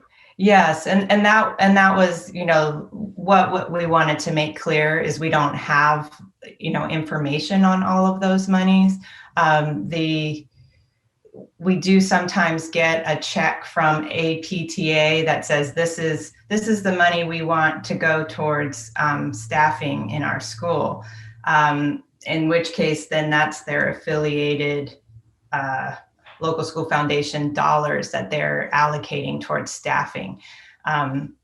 Really, we want it to be more consistent, and that is in the other policy that we're recommending, where there's a separate chair and a treasurer over their school foundation, and that it really is clearly delineated, because the monies that are coming into the foundation is intended for staffing, but we're taking 1/3 on everything that comes in. I don't know if that was the way it was at All Hands Raised when they handed it over to us, but I can't say about how it had been working like a long time ago, but that in recent history, that's how it has been. Okay, so I'm still not clear. I'm going to re-ask Julia's question in a slightly different way. If an affiliated above the 10,000, if the affiliated spends 10,000 on microscopes, they won't be able to. The fund for PPS will not give a $10,000 check to buy microscopes. Okay, so let me finish, please. So they can't. Affiliated foundations, the money all has to go to staff. Is that correct? Yes. Correct. Okay. Yeah, and I guess being out of the business of being a parent in PPS for a while, that seems like a change from the past. But I would say the PTA can raise the money.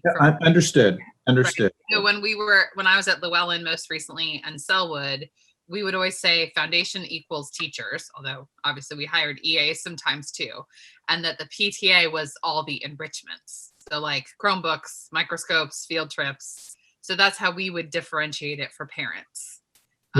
No, I understand those two things. And foundations, affiliated foundations, are only staffing. Now the unaffiliated foundations obviously can do things a little differently there. But that when I was the president of the foundation at Selwood, that was how we understood it to be.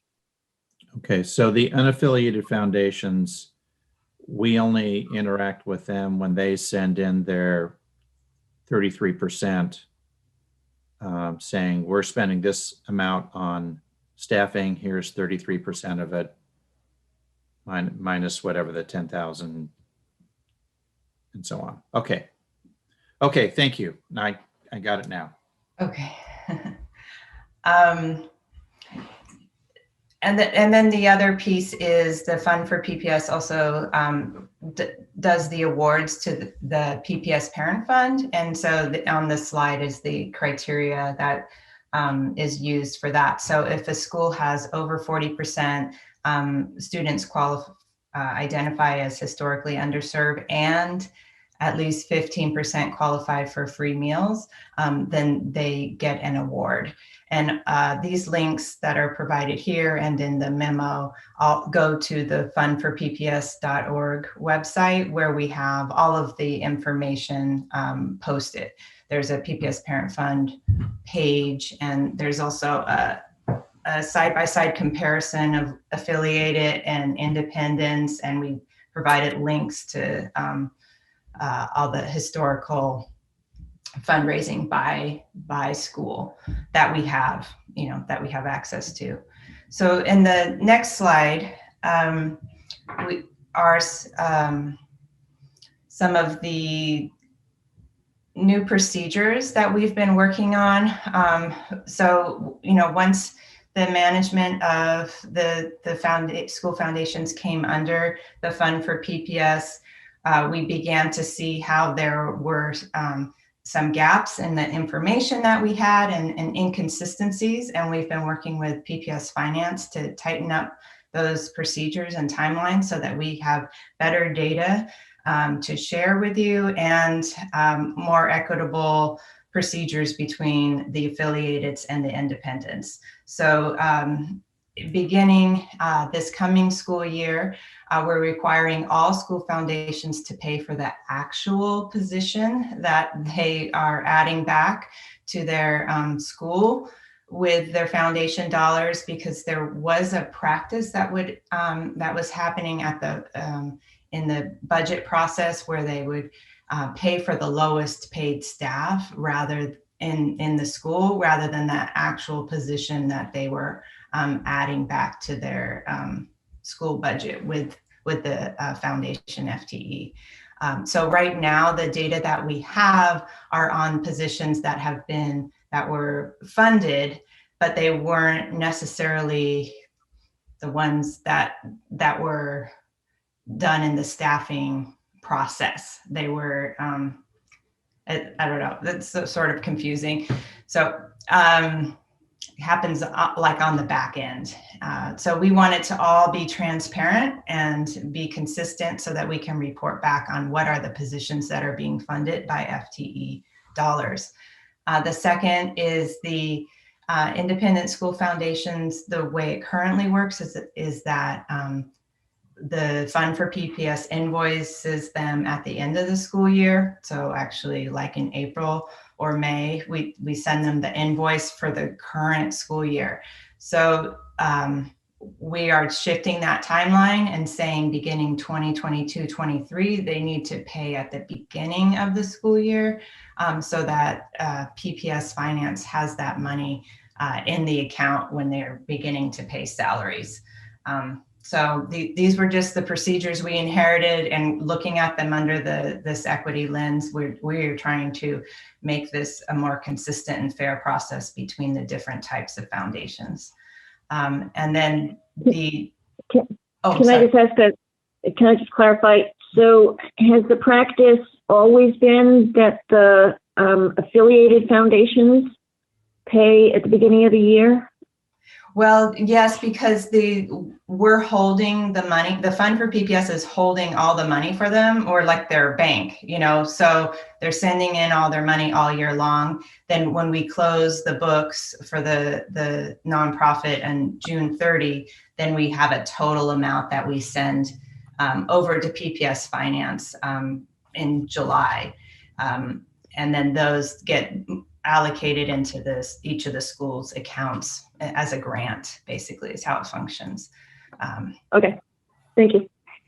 Robin, do you know of any other school district in Oregon that allows school communities to buy FTE?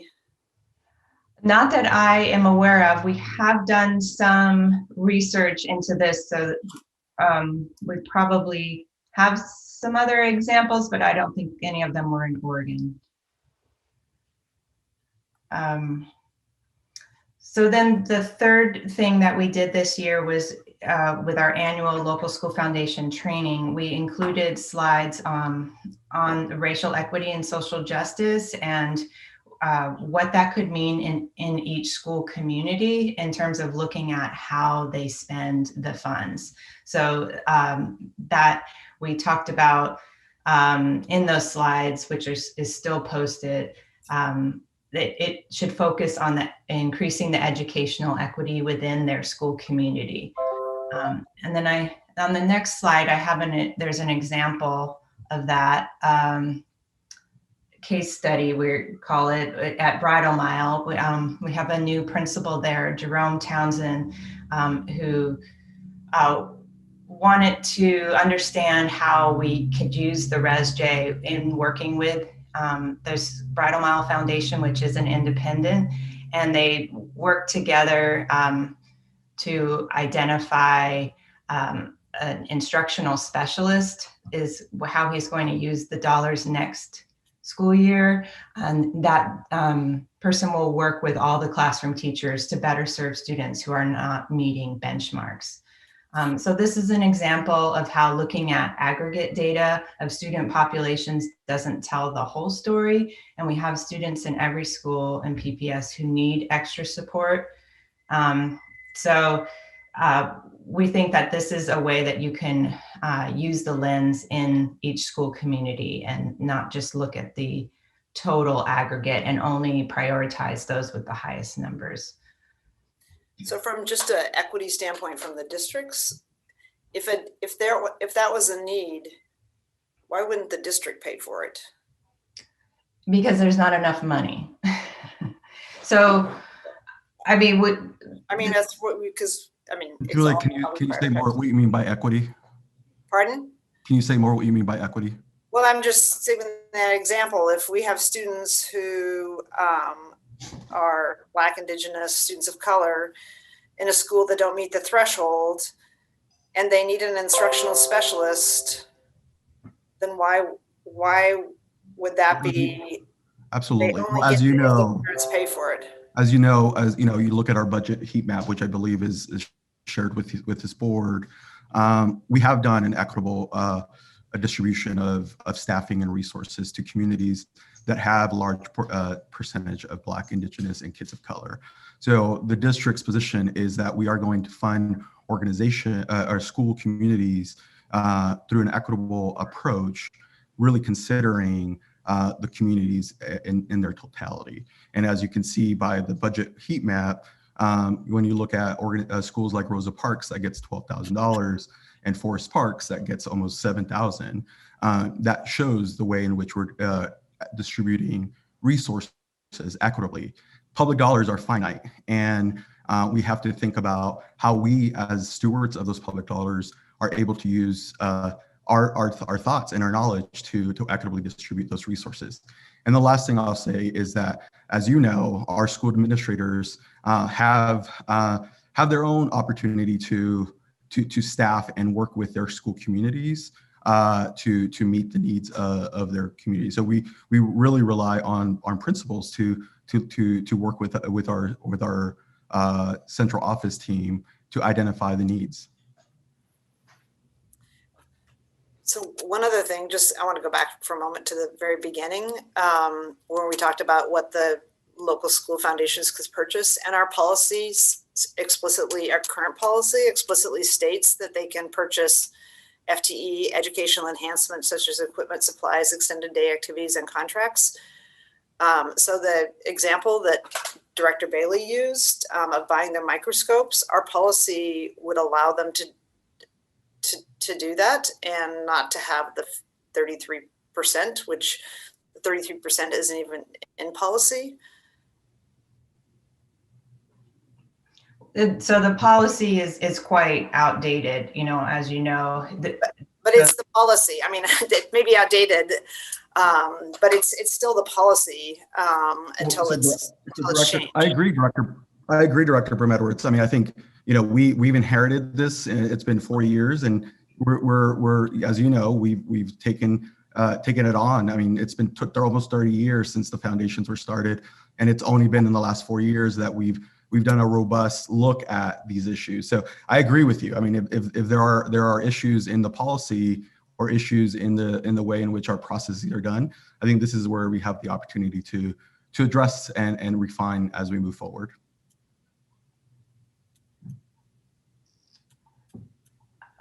So maybe it would be helpful if I could just get through the rest of the slides quickly, and then we can turn it over to looking at the data or the actual proposed policies. Would that be okay?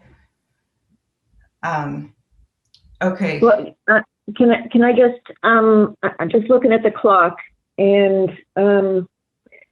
we have at least one more policy that we need to talk about this evening. So we've probably only got about 15 minutes left. Okay. And this is just the first time we're talking about this. This is not this is going to be coming back. So anyway, I just want to make sure everybody understands the time constraints. So go ahead. So Rita, would you like me to continue to go through the slides, or would you rather turn towards the proposed district foundation policy that we have? How much more of the presentation do you have? I mean, because the rest of them are really geared more towards the other policy, which is currently called Parent Groups and the Schools. And that, so we're proposing some other additional ways of providing more structure and guidelines in policy around all school-based foundations, but I think that could be taken up on a later agenda, and we could get those slides. If you like. I would suggest that actually that's what you're talking about here, and so that's what you should shift to, and the governance pieces in the foundation policy itself can follow, but you're talking about this, and so I think showing the board members and walking them through the thinking on that other policy is tightly connected, if I might. Just out of respect for also the parents, there's been a lot of parents across the city who've been working on and got a proposal that I would hope that the committee, we'd have time to have some side-by-side, so that the proposal that a group of parents have been asking us, a pretty broad group of parents have been asking us to consider, also be on the table at the same time. Just so we can kind of walk through the advantages and disadvantages of each of the separate approaches, but not just one approach. Right. Yeah. And that's sort of the time constraint here. That was why I was asking for guidance. So sorry, Robin. So I just want to, this is talk about the timing again. So I think, so we've got these two policies that are connected. They're distinct, but they're related. And I just think it's important to point out that the foundation, the district foundation policy, as I understand it, there is some urgency attached to that. We want to have that in place by the beginning of the next school year. So we're looking at a shorter deadline on that. The other policy, we already know that's going to require a substantial amount of community engagement. So I just want to make it clear that there is some urgency to tackling the district foundation policy as soon as possible. When we can continue this happen? I guess I'm confused because this has been on. I'd like to know what the specific urgency is, and also, like, again, I think that there's been multiple requests for us to look at it, and the committee hasn't done anything. So we have to make sure that urgency includes everybody's voice who's been interested in being part of the conversation. And those that haven't been in the conversation for sure. Yeah, I'm not arguing against that. I'm just saying that we can continue with this today. We're not going to resolve either policy today. I'm just laying out a timeline question. Dr. Moore, I appreciate that, and we will work with you as the chair to move in a steady way that honors your colleagues on the board and honors the variety of voices, both voices that we hear regularly and those voices that we don't hear at all, to come into a meaningful dialogue about this. I think just to make a point here to differentiate between what we're trying to do is create a foundation policy that is, if you want to call it neutral, maybe no policy is neutral, and then the more the policy that has a lot more interest from the broader community. But again, we'll defer to this board as how you want to proceed. This is how we think is one effective approach, but again, we'll welcome other considerations as well. So I want to chime in here, and I think, Julia, some of the urgency is from your email, which said if we as a committee don't do this, then you're going to do it on your own straight to the board. So I think some of the urgency comes from this place of like, there's been some pressure, and you've been part of that conversation. And I also am really concerned about I had spoken to the group of parents that's concerned about equity and have talked to them and attended their presentation and then saw the policy that they sent.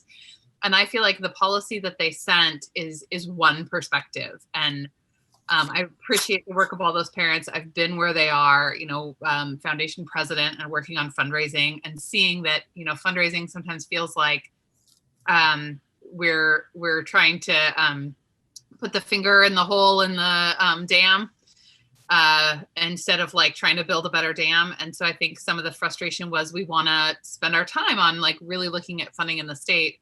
But the policy as they have written it would basically end any sort of like ability for us to have corporate giving or lots of other really important facets of our life as part of a community. And because it was parent written, I do think we need to look at it. But I think when our staff brings something, that's a different weight to some extent. So I do think we need to look at that parent policy, but I don't feel like they're equal in as far as like the work that's gone into them. But I feel like the parent policy that they've kind of revised gives us a good community engagement piece to look at of a very specific perspective of a group of parents. And I think our staff is doing some work to draw in more diverse perspectives, which I think is key. So I think we really need to handle this. I think there is urgency because we do want to do this well, and equity is a huge factor for us. But I do think there are a lot of things around privilege and power at play here. So I think we need to, do the mix of urgency and thoroughness to make sure we are hearing from a wide range of voices, and that we also are helping those parents who have so desperately cried out that there is something wrong with our system to fix those parts of the system so that they can feel better about the advocacy and passion and work that they're pouring into our schools. Yeah, in fairness, I did ask, I don't think it's a standalone. I did ask staff's perspective on what the parents, that's what I figured, hopefully at this part of this conversation, what staff's perspective is on what has been proposed. But, having been involved for 25 years, and I know a lot of other people looking at the screen have been involved as well, but in 25 years I do think that parents, it's not an either or, and I don't think that's how people have approached it. Usually the people I see in Salem are the same people who are like involved in the PTAs and the foundations, and that people don't view it as a either or. So I think that's already happening. But I do think, Julia, that either or was a direct quote from the group that I met with, that they felt like they needed to stop doing fundraising so they could do more advocacy. That's what I know, but it was communicated to I felt it was communicated to me. So I'm just want to share that I view it very much as an and I also know that our policy on policy allows a whole host of entities to propose policies, and you know, that staff may have a better idea, or they may have a different idea, but that doesn't mean that the venue that we've provided for the community, which is that anybody can come up with the policy. I mean, any student can, any staff person can, like that's part of our policy. And our process is then they come to this committee and they would get discussed. And so I do expect a full discussion of what anybody brings about this topic.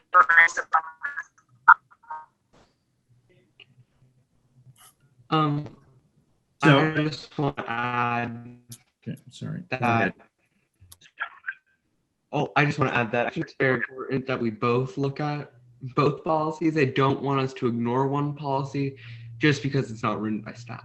And I think we need to look at both policies and make a decision about which policy works better for the foundation or what we need to add to either or. So I want to push back on this notion that we need to focus on one policy because it was written by staff. And I think that just hurts, you know, allowing other people to sit at the table. I appreciate that, Oscar and Julia, for those comments.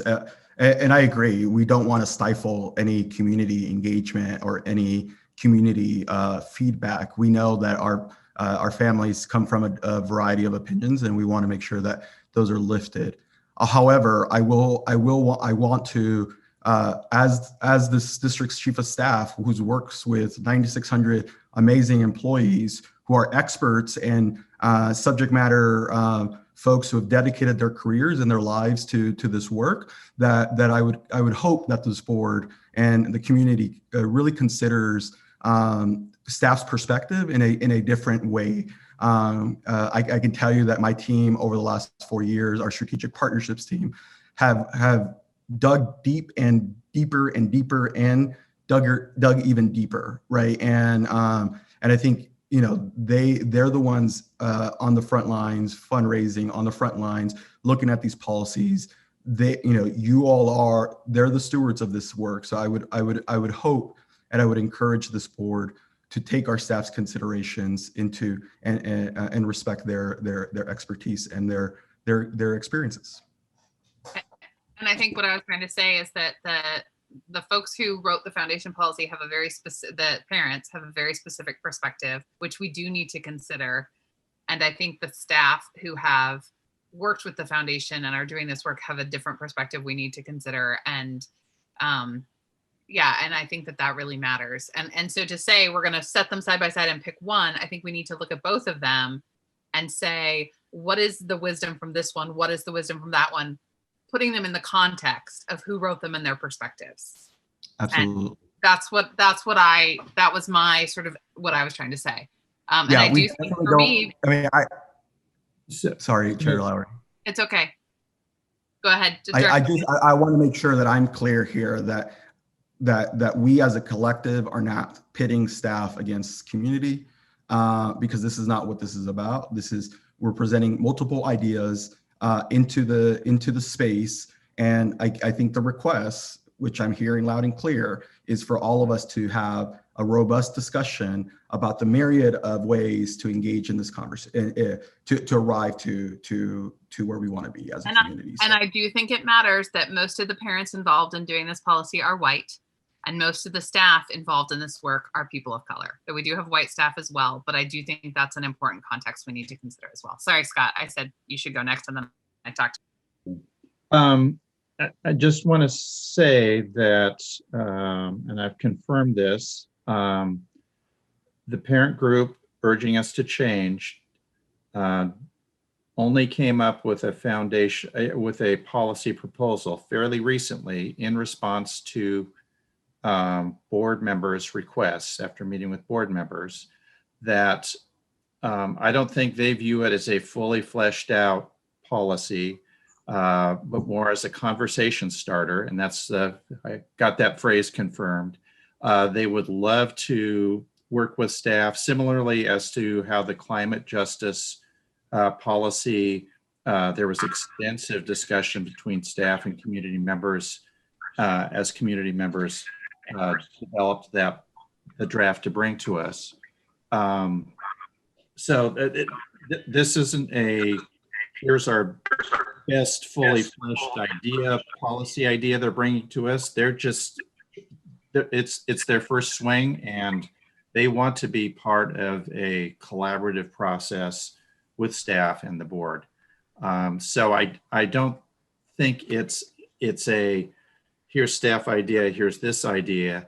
I think it's more, here's an opportunity for staff and some community members to sit down and hammer something out that gets us all in a better place. So I think in some ways it's premature to do this versus this. I'd rather see parties sit down to get some more developed language and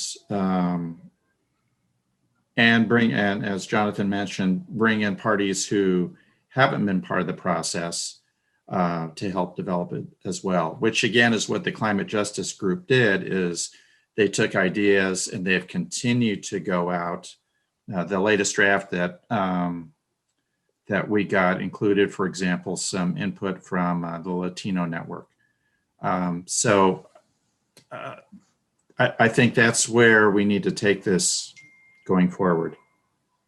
I understand that. So this is just a question about the two proposed policies. So currently, to be clear, the district fund or the district foundation is specifically for FTE? The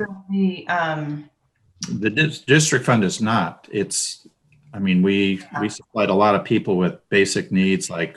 Yeah.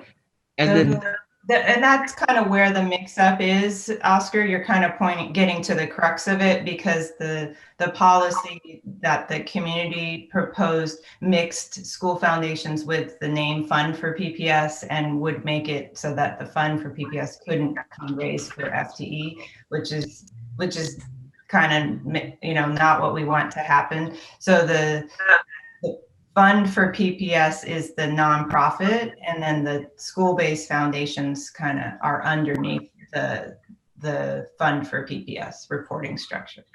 But I think the driving principle of the proposal that was put forward is, and this has been like as long as I've been a parent of PPS or post Measure 5, was the discomfort that some schools could buy FTE and others could not. And there wasn't really any way to make it fair.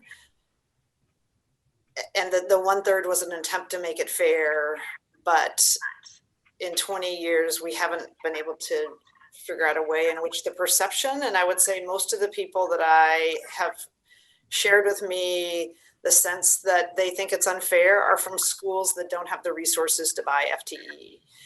And sometimes that's the schools that represent mostly students of colors, but other times there are school communities that just have fewer resources in the parent community. So I think that's what they're trying to get at. It's not trying to not work with staff.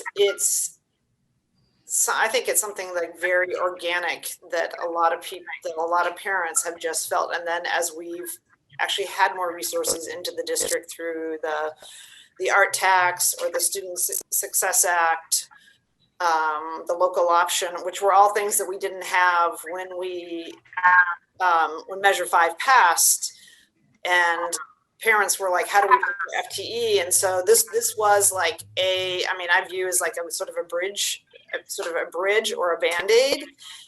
And there is more to that, but I don't think it, at least the parents I've heard from, it's not coming from like, it really boils down to whether you're from a school that it has been traditionally, whether you could buy FTE or not, or whether you thought it was fair. And even people who got equity grants was like, well, still we didn't get to buy an art teacher, or we didn't get to buy, half a PE teacher, or you know, a fourth world language teacher. Yeah, but you would agree, and I would hope that the board agrees that at least under this administration, we've allocated resources equitably. Look at the budget chart that we shared with you. So at what point, so I would hear the argument if Guadalupe or administration, why aren't you sharing equitable? So when we think about arts in schools, right? We want to make sure that we're closing those arts gaps. So at what point, like, we are doing our responsibility, you know, as public stewards of dollars. So I guess I'm just. Yeah, and I would, Julia, I would question that. I sense that no one that I've worked with in the fundraising for foundation or being on foundation boards, nobody thinks this is ideal.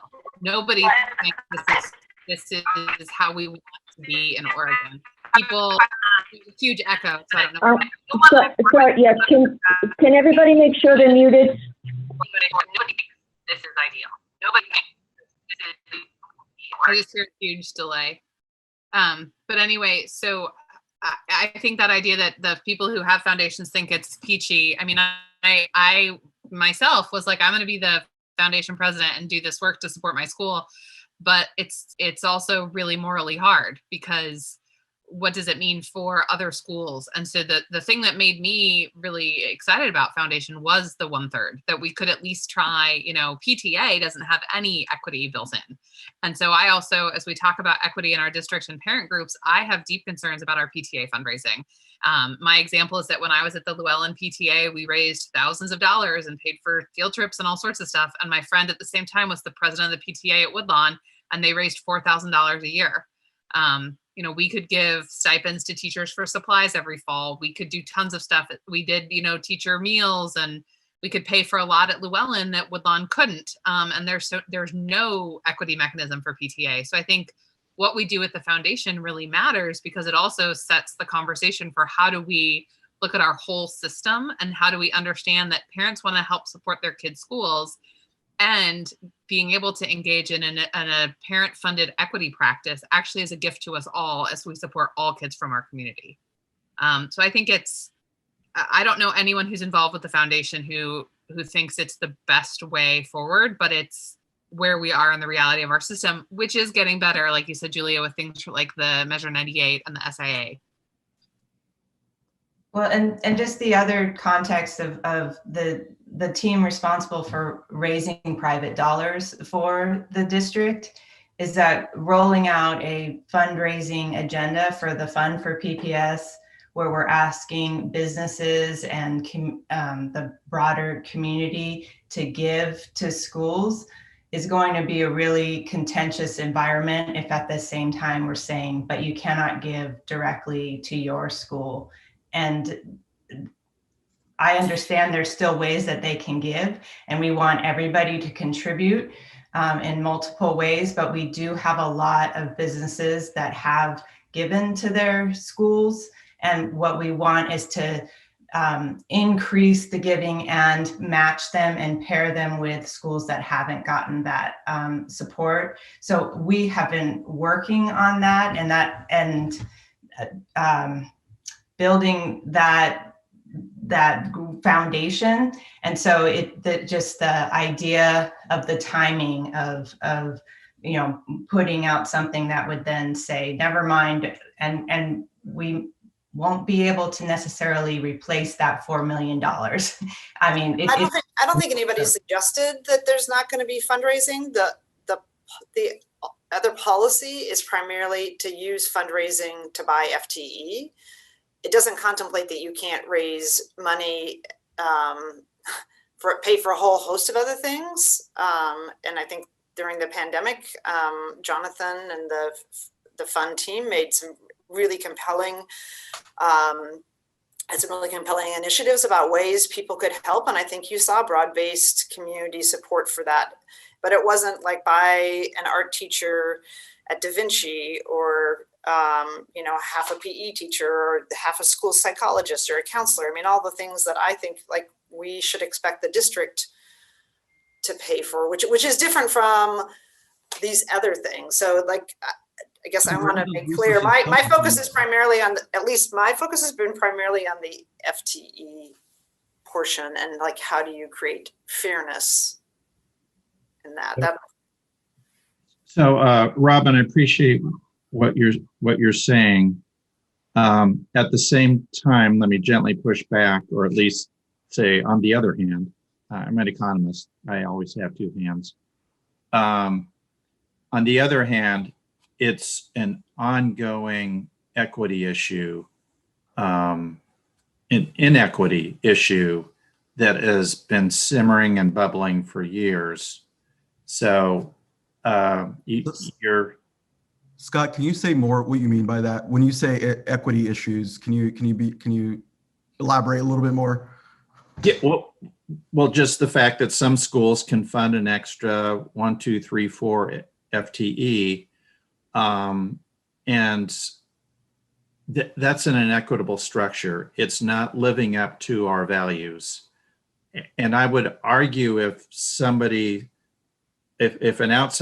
we had no foundation structure and an outside funder came to us and said, you can have this much money, but this much of it is going to go to these upper income schools, and here's a little bit left over to distribute to the lower income schools, we would have issues with accepting money along those lines. Scott, but I think it's also important that we don't silo individual examples, because as you know, as these $4 million are coming in as an example, like I said earlier, the school district is investing equitably in the school communities that are not. And so at what point, and so, you know, and I would encourage us, so as a man of color who's lived here in Oregon for 4 years, I can see the way in which redlining our neighborhoods are implicitly racist, are the way in which our structures have been built, right? And so if we're trying to address the racial equity challenges, let's really try to get into the root causes of these issues. So eliminating fundraising. So we say no more FTEs. How are we gonna ensure that, you know, the PTAs don't all of a sudden start raising $2 million, $3 million and using that to pay for everything but FTEs? And now the school, you know, so I think to your point, how do we as a system, right, we have to approach this all through a system of equity, right? Not silos of equity. And so I would encourage this board, as we're unpacking this piece of the conversation with local school foundations and fundraising, that we think about the layers and layers, right? Because if we're going to talk about inequities, then we should start looking at issues like neighborhood schools. Like we should start looking at some of those other challenges that create the haves and the have-nots. And so I would just encourage us to be more holistically and broad about how we talk about racial equity and social justice. Yes, and right now we have a system that encourages parents at some schools to think solely of their school. We have some principals who have brought in, you know, said, look at what this Title I school is getting. We have to raise money to match that. And that's really a warped value system. Absolutely.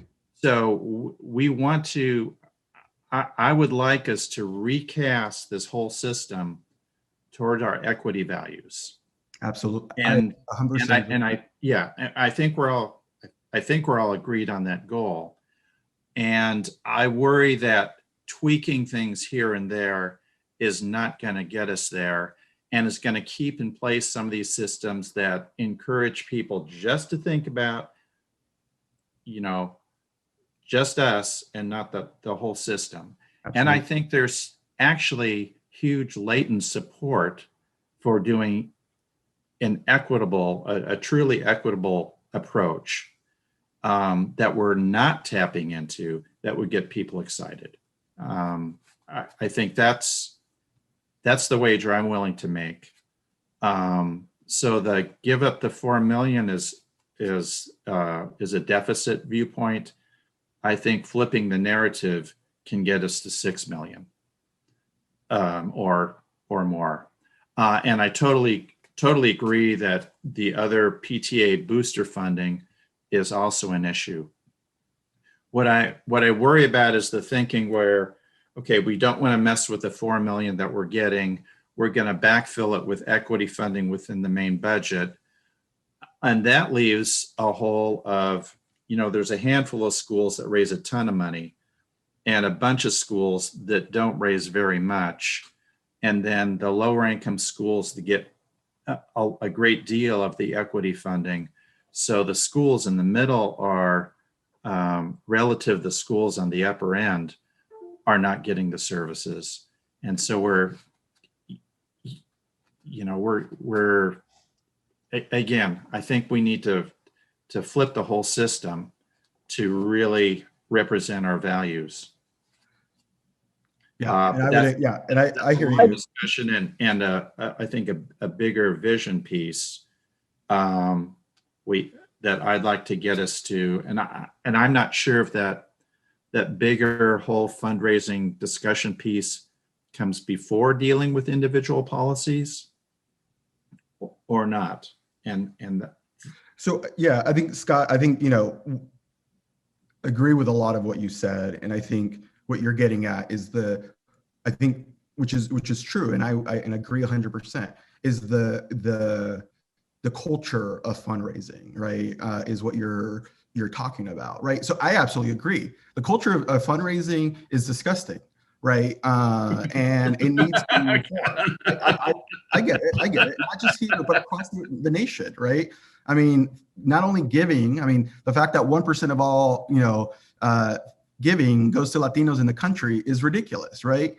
So both giving and the way that we fundraise, right? But I also want to make sure that we don't forget that philanthropy and giving is not a white person thing. It is not a privileged person thing. It is everybody. My mom, who is poor, gives her time and energy. When I was a student in kindergarten, she didn't have $1 to her name, but she somehow found ways to make tamales. And so how do we build that culture, right? And so I also don't want us to lose sight of that. And I think that's what a lot of your, when I speak to Director Moore, privately, I know that that's the spirit. Chair Lowry, I know Director Bailey, when we've talked about this, right? How do we transform that culture? And so I hear this board, I hear the board's desire to change the culture of philanthropy, change the culture of fundraising, and also address the systems that are not aligned to addressing racial equity and social justice. But I want to make sure that when we say racial equity, we actually know what we're saying and and how we're saying it and what purpose, right? Because one of the things that I can tell you in the 4 years that I've been here is that I'm tired of the way in which equity is usurped, is taken advantage of by people that don't know a lick of what equity truly means, right? Being told that they have BIPOC anger is what I'm hearing from folks. Like, what does that even mean, right? So I think we need to reset our conversations and really focus on what are we trying to do? We're trying to make our schools better for every single one of our students. That includes my student and the student that's sitting across him or her. And so, again, I'm committed to working with all of you and our community to get this right. And to get this right, it's going to take layers and layers and layers and layers of work. Right. Okay. So I'm going to draw this to a close. We're out of time for today. This will be coming back to the committee at the next meeting. So this is just the beginning of the discussion. And I want to make sure that today we have, I should mention, we are not going to have time to look at the climate policy information that was scheduled for today. So my apologies for the staff who were involved and anybody looking in. We'll make sure that is on the agenda for the next policy committee meeting. And in the next 10 minutes, we have people who have signed up for a public comment. So I want to make sure that we have time for that. So, Scott, did you want something? Just real briefly to the climate folks who are listening in, again, apologies. Both Rita and I have read your suggested comments. We agree with the great majority of them. I think there's a few that get a little too much into the programmatic detail, and we've gone back and forth on the policy versus plan piece of it. But it looks to be another round of improvements overall, and we'll be back to you shortly. And now that we have some staff input via Aaron, we should be able to build in a full draft for consideration next time. And again, apologies about how this has worked out today. Okay, Kara, can you invite the people for public comment? Yes, we'll start with Ellie Russell. Hi, can you hear me okay? You can hear me? Okay. Hi, my name is Ellie Russell, Russell. My pronouns are she and her. I'm a parent at Marysville School. We're a neighborhood school in Southeast where all kids have art class, but sadly there is no music. I learned about foundation funding when trying to start a music program at Marysville. The biggest hurdle I came across was funding. How would the school pay for a music teacher?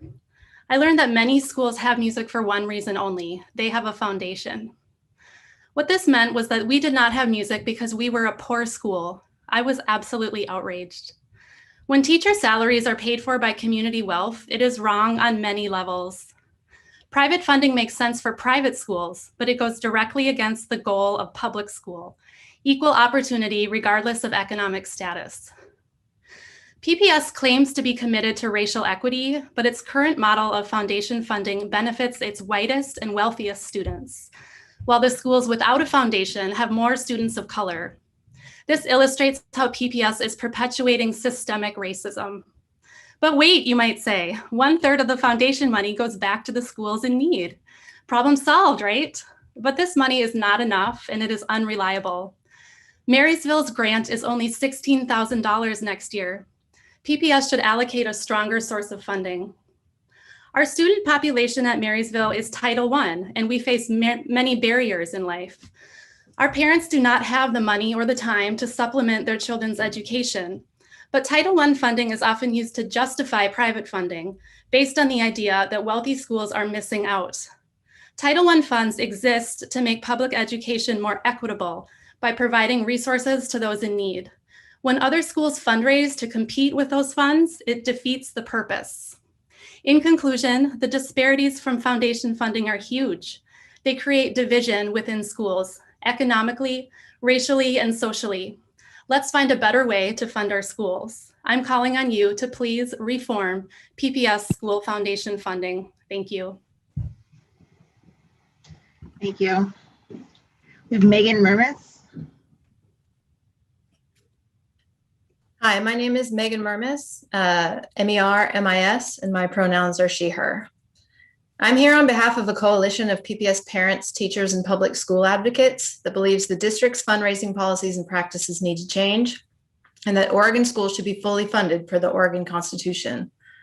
This belief is echoed in a letter submitted to the board earlier today, signed by leaders from 32 PPS schools, both with and without foundations, who support ending the current policy that allows private fundraising to pay for staff. Our aim has been to educate the community about the foundation system and to encourage a dialogue and review of this policy and the related data. We've hosted conversations with parents, teachers, administrators, and policymakers, including every member of this board, and have repeatedly requested to speak directly to Mr. Garcia, who did not reach out to us to discuss our proposals or his own proposed revisions to the policy. Each one of us has been intimately involved in raising funds at our schools and have seen the strain it places on our school communities and the division it sows between schools. So we thank you for placing it on the agenda tonight. We fully support increased transparency in all fundraising across the district. However, the proposed changes that shift the parent fund contribution from 33% to 40% is unacceptable. This fails to recognize the many stories we've heard about the divisive, distracting, and inequitable impacts foundations have. It claims we can do better, but only 7% better. Rather than patting ourselves on the back for this meager attempt to counteract our inequitable system, we must end our reliance on private funding of teachers. We hope that the board will consider following the lead of many neighboring districts, including Beaverton, Lake Oswego, and North Clackamas, none of which allow individual schools to raise money for their exclusive benefit. Each year, PPS makes deliberate, informed decisions about staffing allocations, considering the specific needs of different school populations and guided by a commitment to equity. And each year, that work is undermined when individual schools supplement their staffing by funding additional media specialists, classroom teachers, educational aides, and more. We're calling for an end to allowing individual schools to add FTE above and beyond what's equitable. The assertion that PPS is a national innovator and setting aside a percentage of funds does not justify the fact that even with parent fund grants, the funds used to hire additional teaching staff overwhelmingly benefits the most resourced school communities. Personal financial generosity is not and will never be an acceptable substitute for a stable source of government funding that fulfills our collective responsibility to all public school children, teachers, and schools. Thank you. Chair Moore, if I may. Hi, Megan. I apologize if I have missed an email from you. I don't think I've received any communication asking to meet, but I would love to meet with you. If you want to forward me that email, I'm happy to schedule some time this week with my team. Yeah, absolutely would love that. Thank you very much. Thank you. We had one more person signed up, but I don't see them in the attendees.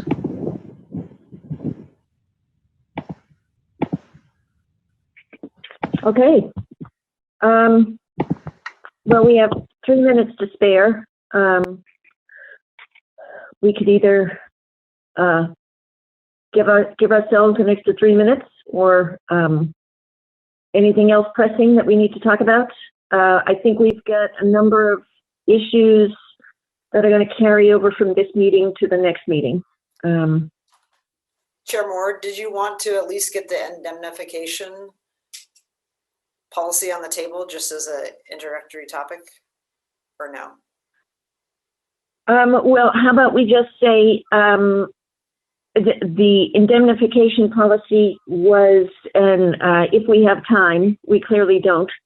I would encourage committee members to take a look at what's in the board book and understand that it will be coming. It'll be coming back. So I think that's all we have time for today. Okay. All right. I am going to adjourn the meeting. Thank you, everybody, for another very busy, very productive meeting. The next policy committee meeting will be, Roseanne, do you have the date? I was trying to get ahead of you to find it. Hold on just a moment. It is tomorrow, isn't it? I mean, we got work to do. It's May 28th. It's June 2nd because there's no, it's a holiday on the 28th. Oh. That Monday. So it's well, Monday is the 31st. Oh. It's June 2nd. Yeah. Because the regular meeting date, Monday the 31st, is a holiday. Don't forget to take it.